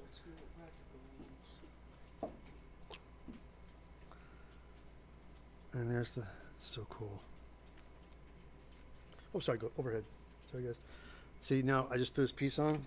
Let's see how it's starting to come together. This is exciting. I feel some alien costumes coming soon. I'm just letting you guys know. This is going to be more. Let's revisit the first classic movie. So a good friend of mine in England, he actually makes the hyper accurate Nostromo crew jackets. Oh my God! I mean, they are unbelievably accurate, and I want one. So Can you kind of kick me in the nuts with it right now? How much we're looking at? I think they're like 500. Oh, okay, that's not bad. It's not bad, but he uses like the new old stock jackets, so he uses the correct jackets and adds in everything to it. Nice. And his patches are dead on accurate. They're based on screen used ones. I mean, they're really good. Yeah, because I found out when I was a kid growing up, the Space 1999. I love that show. Jerry Anderson. Love Jerry Anderson. And actually, there's a company called Fab Labs or something like that, and they made replicas of the Comlink and the phasers as toys, and I bought them and I have them, Right. and they're super cool. I'm like, oh, cool, and they and I realized there's different patch. As a kid in the 80s, they made these generic patches, and then when you watch the show, they look different. Like, they look different. And I think somebody out there made a really accurate, because it's the moon and the earth, and there's an eagle, it flies around. You can see, like, on the graphics, it's like this really moon-based alpha patch. And I think there's some fans out there who actually made a really nice replica of the screen accurate patch from the show. Okay, so So please can't. I'm sorry, overhead. put another layer of black on this real quick. Another layer of black. This is, oh my God, this looks so awesome. It's starting to look like a thing, isn't it? It is. While this is drying, what I'm going to do is I'm going to start prepping for the aging process. And I'm going to get my... It's called stress. That's the aging process. Oh, yeah, well, dude, wait. I have that already. Don't need to put that on my... Yeah.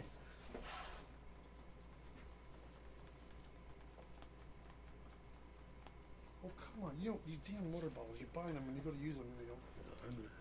Okay, so, boop. So, the screen.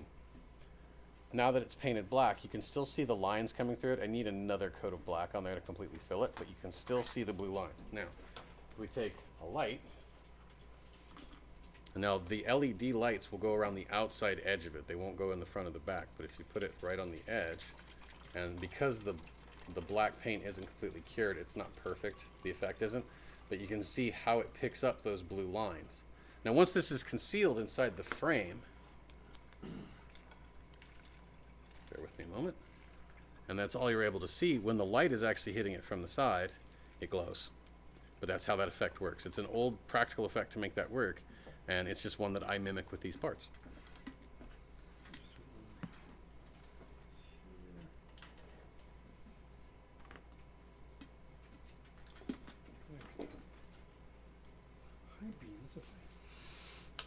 Oh, there's been a lot of people in chat, hasn't there? Good How many Lord. people are in the chat? How many people in chat right now? If I'm not mistaken, 1,809. What? It's lines. It's weird. Oh, that's lines. Okay. Then I'm not sure. How Hey, many? ask somebody in chat. They'll tell Hey, you. how many people are in chat right now? Because we can't see it on our end. Mike, Tim, when are you coming up to my shop? Very soon. Like, Yeah. we're on our way after this, for real. Yeah, really. Yeah. So, Get the beer ready. so how's the, how many people in chat? Let me know when it pops out. I'm curious.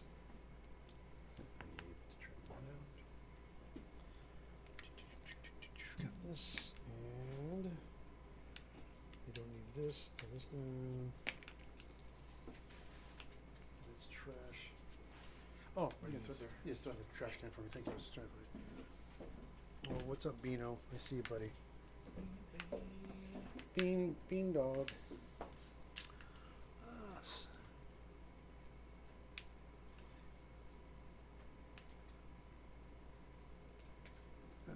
I was like, nobody's saying how many people. I was looking to see if they said anything. So the blue paint only goes on the first lines. Well, actually, because where the grid pattern is on this,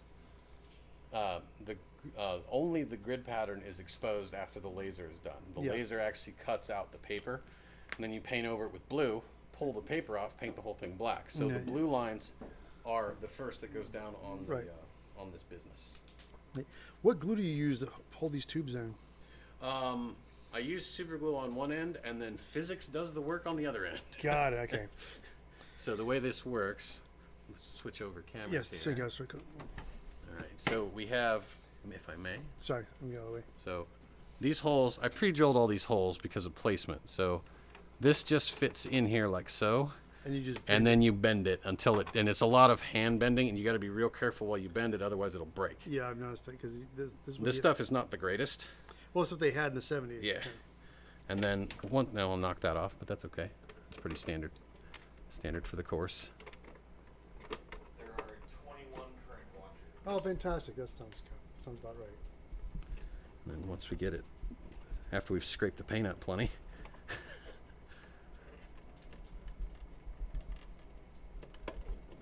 that will actually stay on its own. Okay. And that's how those work. All right, fantastic. And then we'll just have to go through and touch up paint on it. Yeah, that's fine. Because my plan is once you do it and we weather, I got a clear coat. I'm gonna hit it with a. I got there's a Rust-Oleum 2X makes a really nice matte clear, a matte finish clear that's matted, but it really goes on heavy, and doesn't shine. It's a semi-shine, but it seals things up really nicely. So if you're doing things with like acrylic paints and stuff, Yeah. and you're fear of it scraping off, you put a big coat of that on there and let it dry. It really bites in, and puts a nice little shield on it. And I'll do that. Of course, I'll do that after it's all done weathering. Where's my? Let's see if we can find this part. Oh, what popped up? Oh, one of the little buttons. It's Yeah. over here. Oh, here. I'll glue that back on. While you're doing that, I'll do this. Thank you, sir. No, thank you. Ooh, let me scrape this up a little bit since we have access to it now. Yeah. Still a little bit left on. Yep.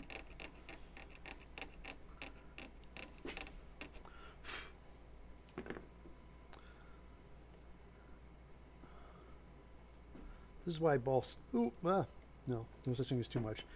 This is why I always buy small bottles of glue. I used to buy the big thick bottles of glue, Yeah. and I found that I wasn't using it good enough, and half of it would get all gunky and dry Yeah, out. dry and out, it's yeah. just not cost effective. So, you It can seems actually. cost effective, but Yeah. it really isn't. Yeah, it isn't. So it's like you always buy. I'm always good about buying a bunch of small bottles, and I always have one on storage just that hasn't been opened. Even I very rarely buy more than 2 bottles.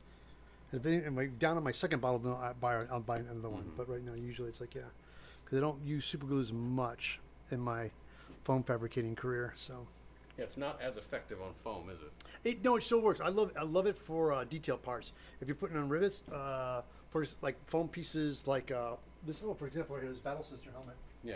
Making this is just did this recently. Thing's gorgeous, Yeah, by the thank way. you. By the way, guys, this is Mellow Mind. He has an Etsy shop, and his name is Mellow Mind. And he made this, and he has a marine helmet. But I did this one, but it's the rivets that go on there. And I have Ben Eadie's little foam rivets from his chainmail, and they're laser cut, so they're perfectly round. And what I do is I put those on with super glue, and this will be doing this. Nice. And I'll go back in with little dabs of super glue, and that just grabs the. But the thing is, you got to make sure when you put it on, it sticks like instantly. Yeah. So that looks great. So do that overhead. Oh, yeah. So I'm putting in the screen right now, and this is actually just resistance fit. You don't have to glue it at all. Just push it in. Yeah, because eventually, if you want to put lights in it, you don't want this thing glued down. Oh no, I definitely want to put lights in down Yeah. the road. So So it's stuck. Now it's there. It's positioned correctly, and it is now a part of the prop, and it has the proper screen in it. And it's thought to be part of a video recorder, because they just jammed a video recorder in there to do the playback of that effect. so they probably went. They probably thought, let's just do it on all of them. So They probably did it on one and then cast it and put it in the rest of them, and you Oh. only saw it on the one. Got So that's my guess anyway. So we have all of these other parts to do. So this light, which is a resin casting of the original. right. This is from a London black cab. and it just drops right down in there. Nice. And now we need to build up this part, which is for... Oh, I shut people. oh yeah. There it is. Oh, that tape is really good. Oh, Yeah, good stuff. All right, I know I just said earlier. I'm actually going to go down to the bathroom. I'll be right back. I'll work on this part Yeah. and get this built up. Oh, you have nice And then with you. and then I have a surprise for you, Ted. What? I'm all about surprises. Yeah.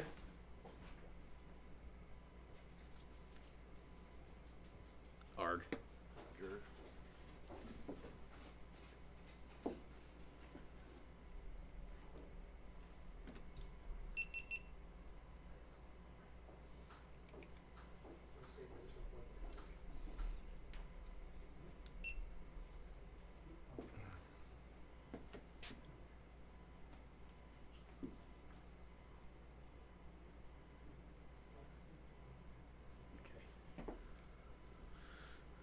So, Starbond is magic.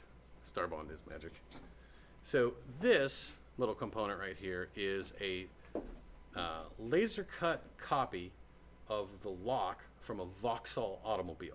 They actually used it, I believe it was a door lock that was used for this that actually just sits right here. So I'm gonna glue that down, and when Ted comes back, I have a surprise for him, because so many of the parts that I make for these things they're castings. Because the original parts are just far too expensive, or they're just impossible to find. But I did find him an original part. And when he comes back up here, I will give it to him. But you can put this at any angle.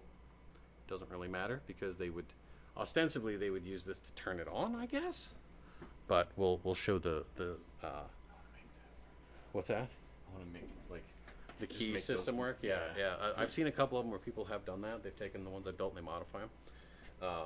But when I build props, I tend to build props to be static display. I don't really care about putting lights in them because batteries corrode. So, and if I forget to take the batteries out, the system can corrode. And most of the time, once I've built a thing, I won't ever touch it again. You know, because I'm kind of done with it at that stage. What? Lipole. Yeah. Used him as a stunt double for Ted. Fair enough. Blue, blue, blue. That's not what I want to drink. That would have been gross. Oh, I'm out of coffee. Sad. You want some more? Yes, I'd have some more.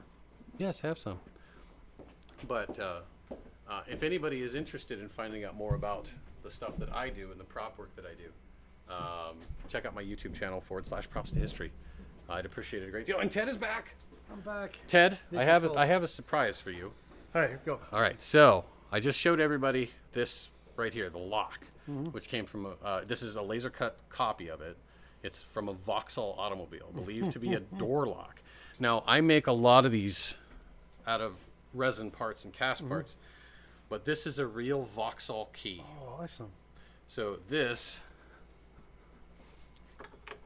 just as it would in the film, you have a real key for your tracker. Yeah. It doesn't turn or anything, Oh, that's awesome. but yeah, but it's Sorry, there's glue there. I'm sorry. yeah, but Do you keep it turned? Is it like that? yeah, it can be at any angle because you see them at different angles all the time because they would just rotate in place. I love the fact that they put a key on it. Yeah, Like for what reason? yeah. It's so funny. Yeah, it's pretty goofy, but yeah, there it is. There's the Vauxhall key. We'll have to trim down the inside there a little bit to get it to fit because it's always hit and miss, like which way it goes. But That's super cool. you have a real key for your tracker now. It's so funny. I probably saw it when I was a kid. Like, why is there a key in that thing? Yeah, and then forgot about it after that. Yeah, like we all did. Yeah, but balance that guy That's out. super cool. So that came out. It's okay. No, we got plenty of super glue. But yeah, we'll just run a little bit more on the edge and.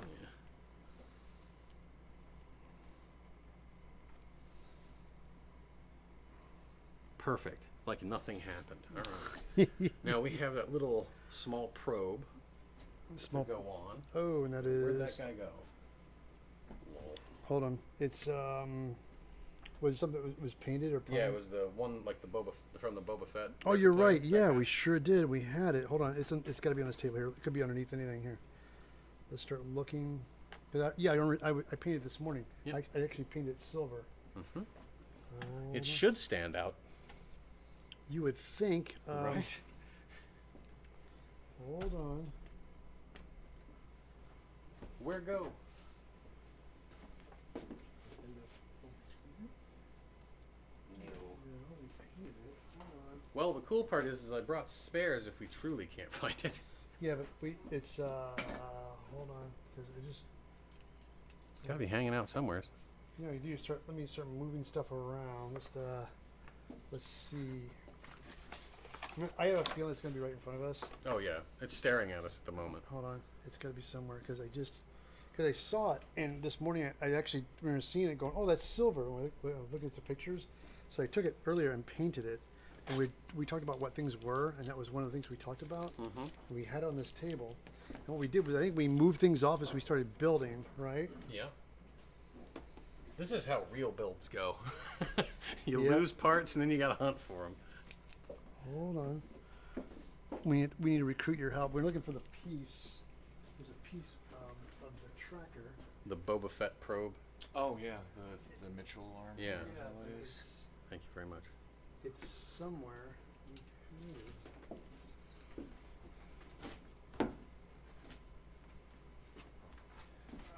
This is a riveting build. Hold on. Oh. Oh goodness. Oh my God, that's crazy. Wasn't like we were that crazy with throwing things around, were we? I don't No. think so. No, not at all. It's gotta be somewhere. Flashlight.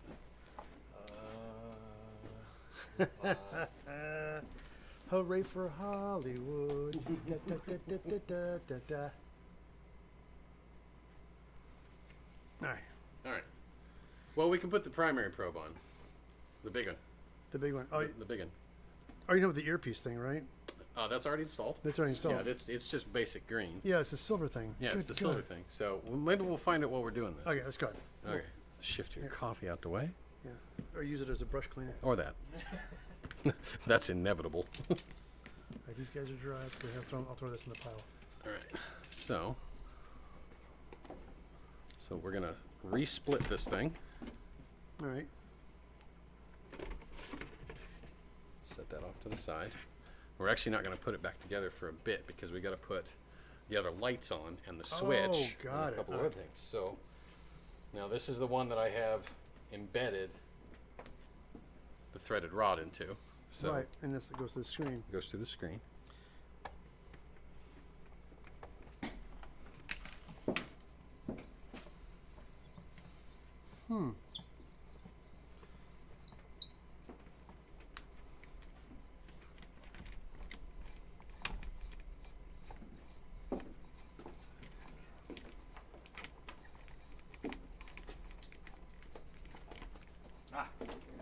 Let it roll all the way over there. Oh, see, score, you win. Look You at you, win. Tim. Tim for the win. Tim for the win. Tim for the win. Everyone send Tim roses or something. I like flowers. I likes the flowers. What is it? What is that from? Why do I know that? I don't know. I just said it because I'm an idiot. It's so funny. It probably, I think it's Mr. Hanky. It might be. Do Christmas. you have a little pair of pliers, but chains? I do. Because we don't need this to be overly tight, just tight enough. You don't need to murder it. Just No, I just need to give it the old college try. Thanks awfully.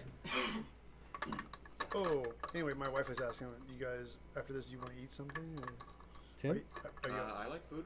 great, fantastic, I'm also a fan of. I'm also a fan of food. So. fantastic. I'll be right back. Thank you. I have 0 dietary restrictions. Do you have? I too have 0 dietary restrictions. Because you never know. Yeah. Okay, so the probe is installed on the front, like so. All is good. So we're going to set this off to the side because I now need to install lights. Can you put that someplace where it's not Yeah. going to fall over? Oh, Oh. well, I just popped that out. Good thing it wasn't glued. Yeah, Side props too. Which- This which- with glue.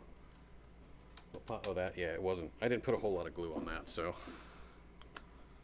we'll set that lens off to the side. We'll come back to that. So we have these little bezels here that Ted painted up earlier.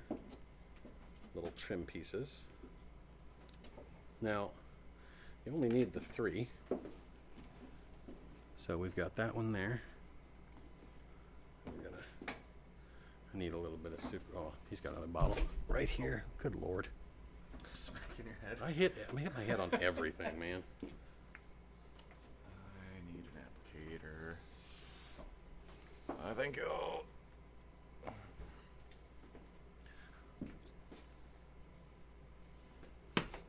Good God.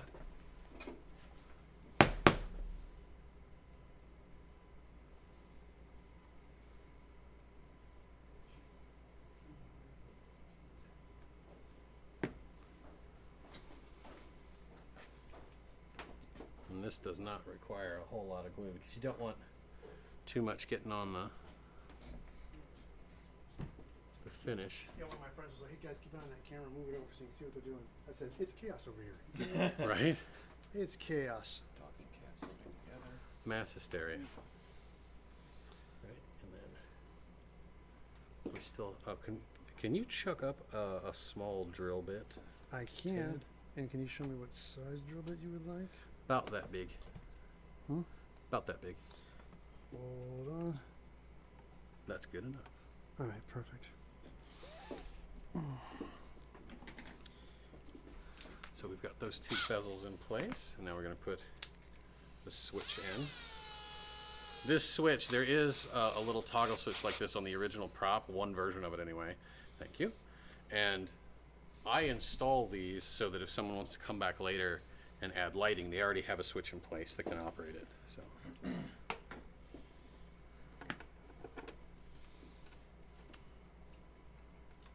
And I just run these down hand tight.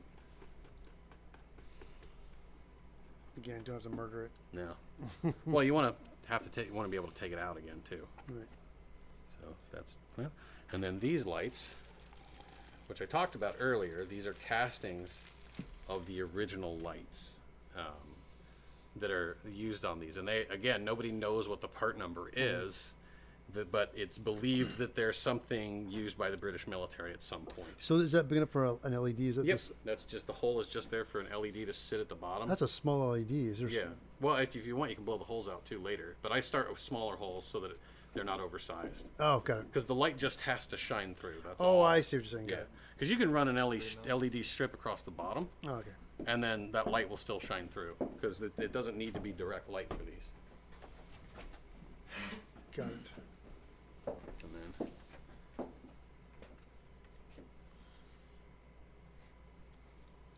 Oh, yeah. If you need a new piece of glue. yeah. But yeah, you got it. You got it. And then this is minimal amount of adhesive. And they drop Oh, sorry. Yeah, but stuff like that. There it is. right down inside the bezel, or however it's pronounced. I've never understood that one. And then I actually forgot to drill a hole for the blue light. Because there's 3 lights on this. 2 red, 1 blue. Mm-hmm. And then this big clear light here. And they lit up in the movie, didn't they? Yep. So there's that, and then we will drill this hole.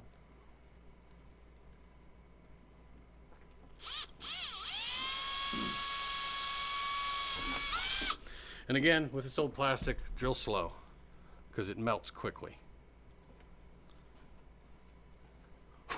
There you go.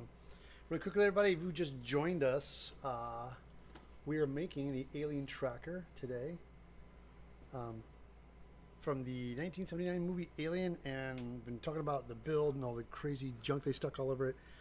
And this is a nice, beautiful replica we're putting together. And the person who's helping me right now is Mike. Hello. Mike from Prop 2 History on YouTube. Guys, please, if you haven't had a chance yet, jump over there and hit that subscribe button, because he's going to have a lot of videos coming up about this particular thing, about props and building and the history of props in classic movies. And also, if you're watching the buttons red on my channel, please subscribe, because I'm Evil Ted and I do videos on how to build and craft things out of foam. I am going to start to branch out a little bit more this year, doing different things like mods and just doing kind of kit bashing and things like this. There's some stuff I want to start buying, some more kind of like crazy things and making props out of junk and other things. But my mostly focus on foam and cosplay. Speaking of cosplay, you should jump over to my website, eviltedsmith.com. get on my website where I sell tons of patterns. I have Amazon links for supplies and shopping. And if you guys like what I'm doing and want to keep me doing what I love doing, hit that, go to my Amazon button, you click through, and you click through my Amazon. By going through my Amazon link, I get kickback for every time you guys buy things with no extra cost to you, which is really helpful. So I get a little bit of ad revenue from my ads, you guys buying patterns, shopping through my Amazon links, and even better is telling friends about my channel. So, Right on. all right, let's get back to it, Mike. All right. So the lights are all installed now. We have the 3 lights, and we can, once this dries, we can put this back in place. I keep knocking it all over the place, but so we'll set this off to the side while it cures. So we don't want to use kicker on acrylic. No, you do 'cause it'll not. fog it right away. Oh, and I learned the hard way when I was a kid. So we can install the rest of these guys. So Yeah, I'm gonna watch you do this because it looks kind of dodgy. I was like, it's super dodgy. I don't want to do that. Let you do that. So show people what you're doing. So Yeah. You probably do it off camera, but he's got these holes. And So I've pre-drilled these holes, and then Ted added these holes here, which these lines, this is actually just shrouded wire is all this is. And I actually need to cut this because it's a bit too long. So do we have a pair of tin snips or something like that we can use to cut this stuff? Because this, the problem with this stuff is when you bend it to shape, it only has so much give before it splits, because this is just material coiled over itself. Thanks awfully. Oh, aviation snips.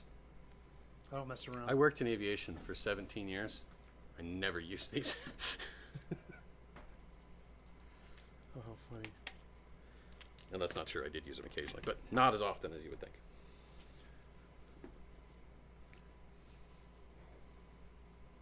I just bend this stuff up by hand and then put it through here. And you kind of pressure fit it in. Yep, and pressure fit it in. No adhesive necessary if you do it right. Because once they're in there, right? They're Yeah, they don't come out.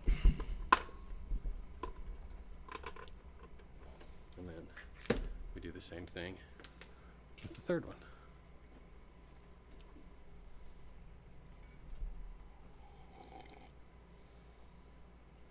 I think this one's probably too long too, so I'll have to trim it. Oh no, this one might work. Ah, it does need trimmed. Just a bit too long.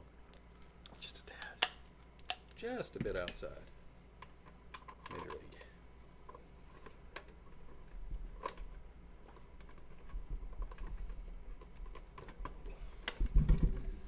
And that's those lines installed.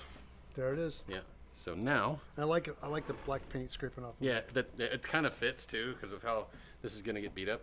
Now, this pile of wire that you mentioned, I'll now explain why it exists. So we need to drill into that and then down into here. Because for some reason, probably for the purposes of texture, there is a length of black wire. It goes from here. You cut it to your desired length, right? Yeah.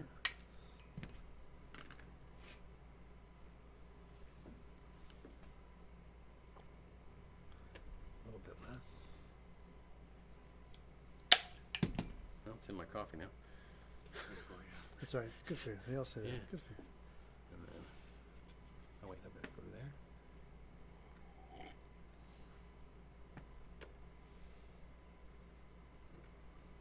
Like that. Now, All right. See, so yeah, see, got the wire coming the along. wire coming right there. And then we take this wire, the little offshoot of it, we'll flip this onto his side. You've got these two halves Oh, of the of course. reel, And that's where that goes. and that's where that goes.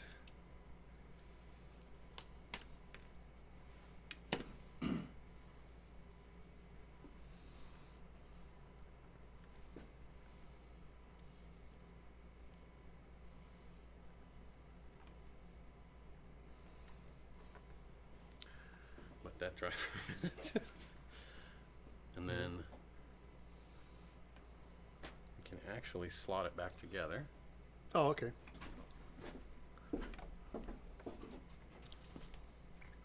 Because we've got all the lights installed, we've got all this stuff on the top installed. Mm-hmm.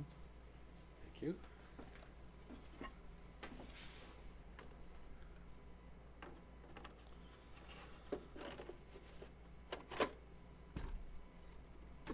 I remember in the movie Alien when they were making the tracker, it was not set for motion. It was just It set. was micro changes in air density. Yeah. Yeah.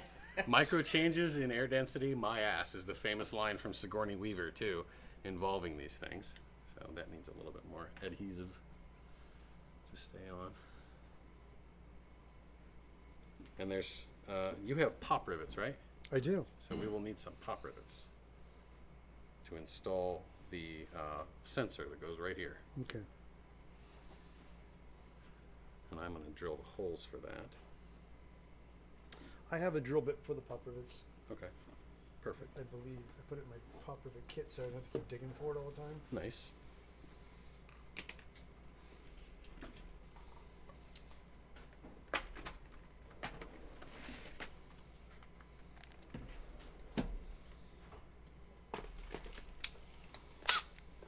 Let's see.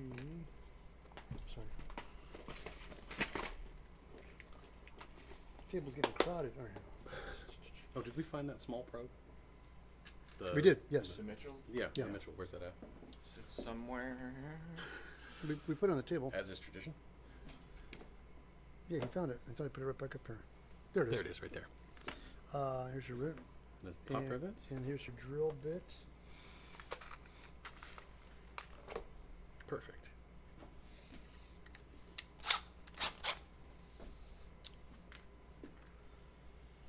You come thinking maybe the overhead camera would have been better. All right. Yeah. Go ahead. Do we have a little block of wood I can drill into? I Oh, don't I- want to drill into your table. No, really, not. Yeah. Thank you.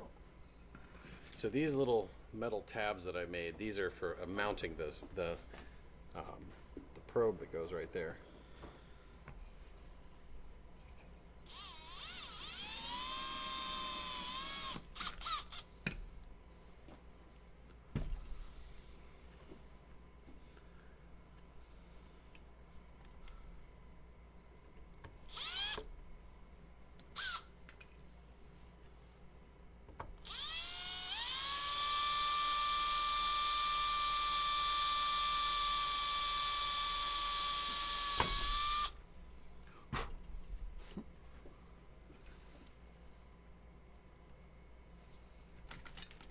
Burr that.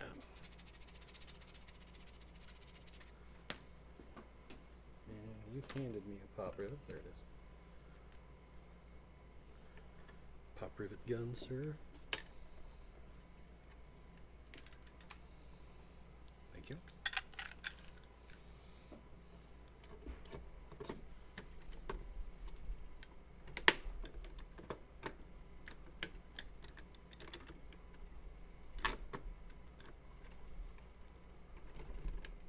There it goes. Yeah. Well, we'll replace those. I don't think I've ever put one of these on where I didn't have to put those back on afterwards. Yeah, I'll get it. There's a one that fell inside. Yeah, we've got spares too, so that's okay. Yeah, but this one's painted. Wait, Yeah. because I'm lazy. Oh, Oh, no. one came out. I mean, we can still split it too. What is it only? Oh, we knocked off 3. Okay. Yeah, so 1, 2. So Yep. we just need one more. Hold on. One more. Yeah. Is he in there? Or did he come out already? He's in there. Oh, this guy's still moving. Is it? Yeah, I didn't tighten it down super, Oh, super right. tight. Okay.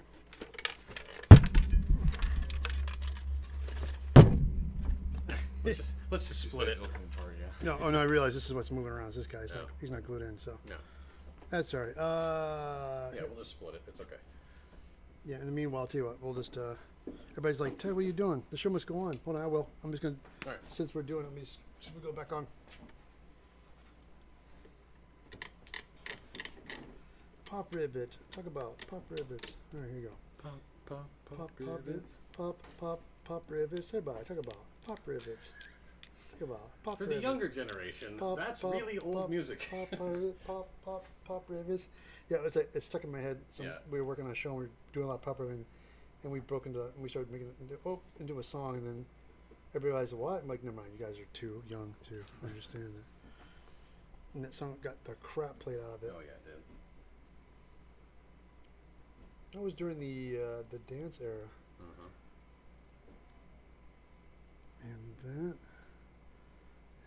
And we get my kicker super fast. Right there. There's just ghosts in here. Yeah, stuff falling down left and right. Yeah. That's so funny. I put glue all over this thing, and then I realized I don't need glue there. Let me get a paper towel real quick, wipe off the excess glue before I kick it. Because it's going to make it too hard to put anything down. Oh, here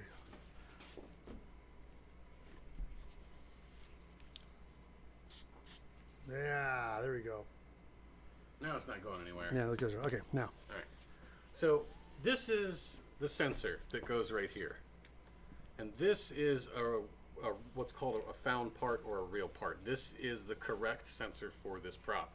And it comes from a QX949 quadraphonic stereo receiver. Same thing that these buttons came from. And they took the stereo receiver and stripped it for this. And that's it.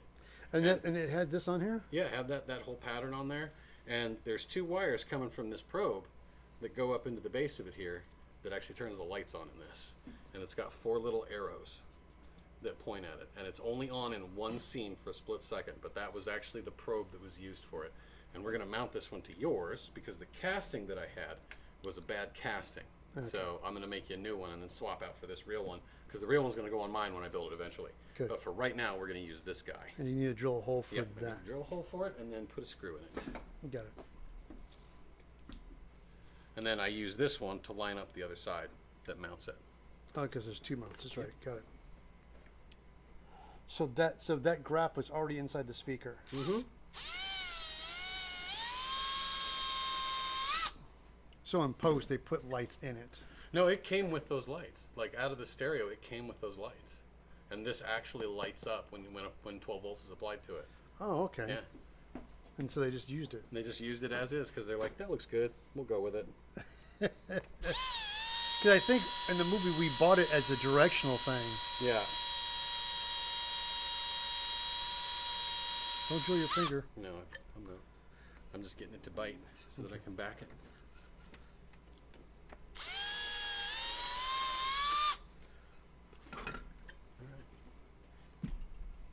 So now, let me grab one of my screws I brought with me Excellent. for this purpose.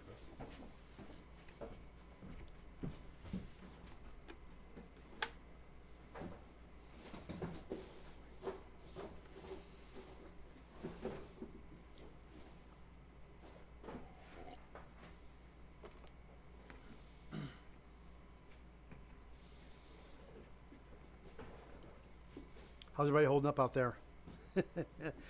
This is the longest build thing I've done in a long time. It's awesome. So. This is a non-trivial build, though.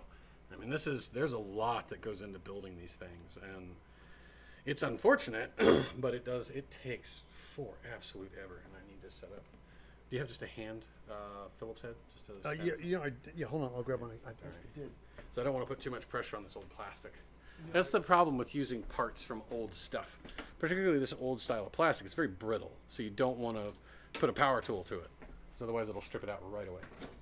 Yep.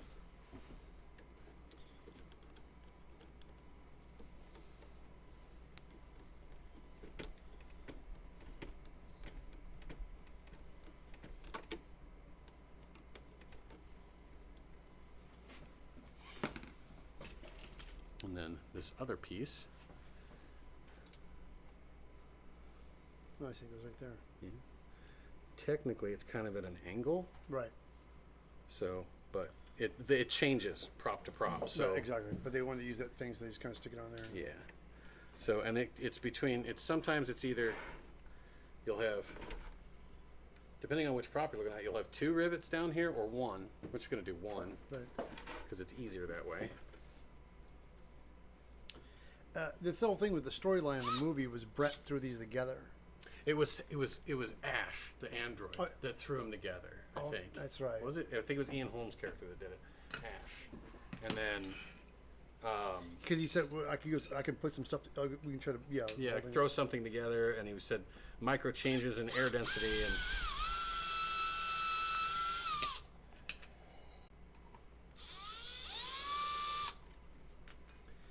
My favorite was that. Sorry.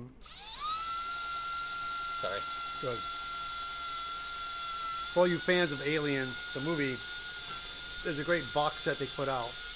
It has the complete making of the movie and all the stuff it went through. And Sigourney Weaver was a young theater actress. And she hasn't done a lot of film or television. So at the time, there you go. Ridley Scott, being Ridley Scott, he wanted to have some tension and stuff, so they really kind of messed with her on set. And some of her best performances came because she was getting pissed off with the guy, Parker. Yeah. And he just kept like, I don't believe you're in charge. I don't believe you're in charge. And she's like, God damn it, Parker! Like, and she would just like, they would do these takes and improv, like they'd work with them, and it was all this great stuff. They're like, and they talked about when all the actors they went on that show, it was a closed set, and you were a closed set. It had ceilings and walls, and you get in there, and once you were in there, you couldn't get off the set without going out the proper way. So you were literally on set. And they said it was just so claustrophobic, and after a while, it added to the tension and shooting. And they'd be in there because really Scott would just shoot, you know, for hours and long.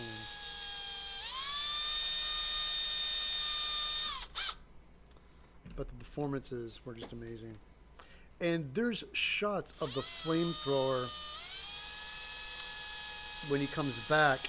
Parker throws the flamethrower down on the table, and there's this shot of it, and you can see it, and it's really beautifully done. It's a close-up, and you can see like the model work on it, like they stuck model parts and things on it. Model railroad parts. Stuff It's a beautiful shot, and from that point on, ever since then, I've never seen the flamethrower. I've seen other shots of it, which makes me realize there's more than one flamethrower out there, because that one the one I ever saw never looked as good as the one they had in the close-up. And people are like, oh, that's it from the movie. I'm like, yeah, it's one of them, because I'm telling you right now, that one they put on that tabletop was so nice looking, because it's a beautiful, you can get, now it's on freaking DVD, you can pause it and see it. You can see all that work that was put into it. There's also a single shot where Parker is holding his flamethrower, and he has what looks like the little head of a doll hanging off of it. And what that is a Bommy spring toy. And you see him in the background hanging from the ceilings and stuff inside the Nostromo around his quarters. And they never say why, but it's in only one shot that he's got that little, it's like a head of a teddy bear hanging from his flamethrower. And it's the weirdest thing, because they never explain why. But it's in there. But they're in his quarters too, right? Yeah. It's like he put it on there for fun or something, but it's a thing called a Bommy spring toy from England from the 70s. So Yeah, and the bird thing that drinks the water. yeah. When that film was made, those things were everywhere. Everybody had them in their house, and they're iconic. And the idea that when they they try to bring them back. I think they did them in Aliens. Yeah. They put it in Aliens. Yeah, they had didn't something similar, yeah. Yeah, they put it in. I think they put it in the background, or somebody had it. Yeah, because it was a different timeline, different world. But those things were everywhere when I was a kid growing up. Everybody had them. So And so we are almost complete with this fabrication, and then it'll just be weathering and decals and everything else. But that's another probably 2 hours. Yeah, we have another day set aside. You want to finish it up tomorrow, or you want to go for it? Because I figured what we do is take a break, we eat, Yeah, and we just redo it again tomorrow. yeah, sounds good to me. Come back in the morning. That's right, Because because we do need to clear coat this thing, and that's going to take a while to set. But we need to get some red paint, because Yeah. the tops of each of these get red paint. yeah, so we'll do all that off camera, and then we'll clear coat it, and then we'll do it for tomorrow. Okay. So let me install this, and then That doesn't get glued in yet, right? no, it doesn't get glued. It's just fitted. It's just press fit in right now. Right. Okay. And this little light, where'd that go? Oh, I took it out. It's right here. Yeah. So other than a few wires, this key, that is a completed tracker Oh, do it. from 1979's Alien. Dun dun dun. All right, let's do it. And there it is. Look at that, guys. Shift this out of the way. But there it is. The motion tracker from 1979 Alien, made from a Ranger 505 TV, a QX949 receiver, an ice cube tray, a drain cover, and a whole bunch of other junk. Look at that. Minus some decals and weathering, that is a 100% complete prop. That's amazing. Yeah. So what we'll do, everybody, there's again a lot of cool detail goes in. There's some decals, and we'll touch up some stuff. So what we'll do is we'll get everything prepped, and we'll wrap it up tomorrow. Yeah. So That's what I'll do. Because we had a full day. Yeah, and this this is a non-trivial build. So sit back here. move that guy. Oh, you got it. And we're back. We'll go like this. Yeah. Here, do real quickly, and let's grab it. Here, move this. Grab a chair. We'll do a lot. All right. Grab that chair. We'll sit there. Do a wrap up on it. Yeah.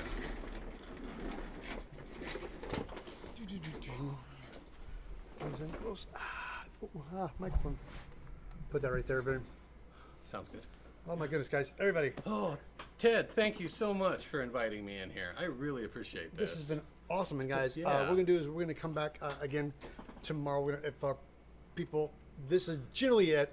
We're gonna do some touch up, but it needs clear coat and decals. Yeah. But the majority of the build is this, and that was Yeah. pretty much it, guys. Yeah, there's a little bit of touch up and some detail stuff, and then, Ted, you can add the lighting to it as you feel whenever you get around to it. Definitely. But that is as accurate a replica as can be made of the motion tracker from 1979 Alien, and this is now the 16th one of these I've built or been involved in the build of. So That's awesome. I'm getting okay at it. Been pretty good, guys. Really quickly, again, this was fun. It's one of my first. Did one earlier, but this is my first live stream. I'll be coming back again Friday to announce the winner. I just recently did a video on how to make a frag grenade, 40K frag grenade, and I'm doing Oh, a giveaway. yeah. Speaking of, I think I have them. Yeah, they're right back there, aren't they? There you go. My frag grenades. Oh, yeah. And I'm giving one of these away, and I'll be announcing the winner next Friday live. No, this Friday. It's coming up. This Oh, even the spoon is made of foam. That's awesome. Is Yeah. that foam? Yeah. Wow. No. This is PVC board. Oh, that's PVC board. PVC oh, okay. board, but, Those are great. Thank you so much. Again, these patterns are available on my shop, eviltedsmith.com, and I'll be giving one of these away. You got to go to that YouTube, go to that video, how to make a 40K foam frag grenade, and leave a comment below. Be sure to leave a hashtag frag grenade, and I'm going to do a random generator. I'm going to pick a winner on Friday and just mail it to you guys. So whoever Nice. wins it. This is awesome, guys. We're going to pretty much wrap this up. This has been wonderful. Mike, where can people find you? If you want to find out more about what I do, you can find me here on YouTube /props to history. I'm also on pretty much every other social media outlet at props to history because I'm a one-trick pony. Also, if you are where's that magazine at? Oh, it's right. I just saw it.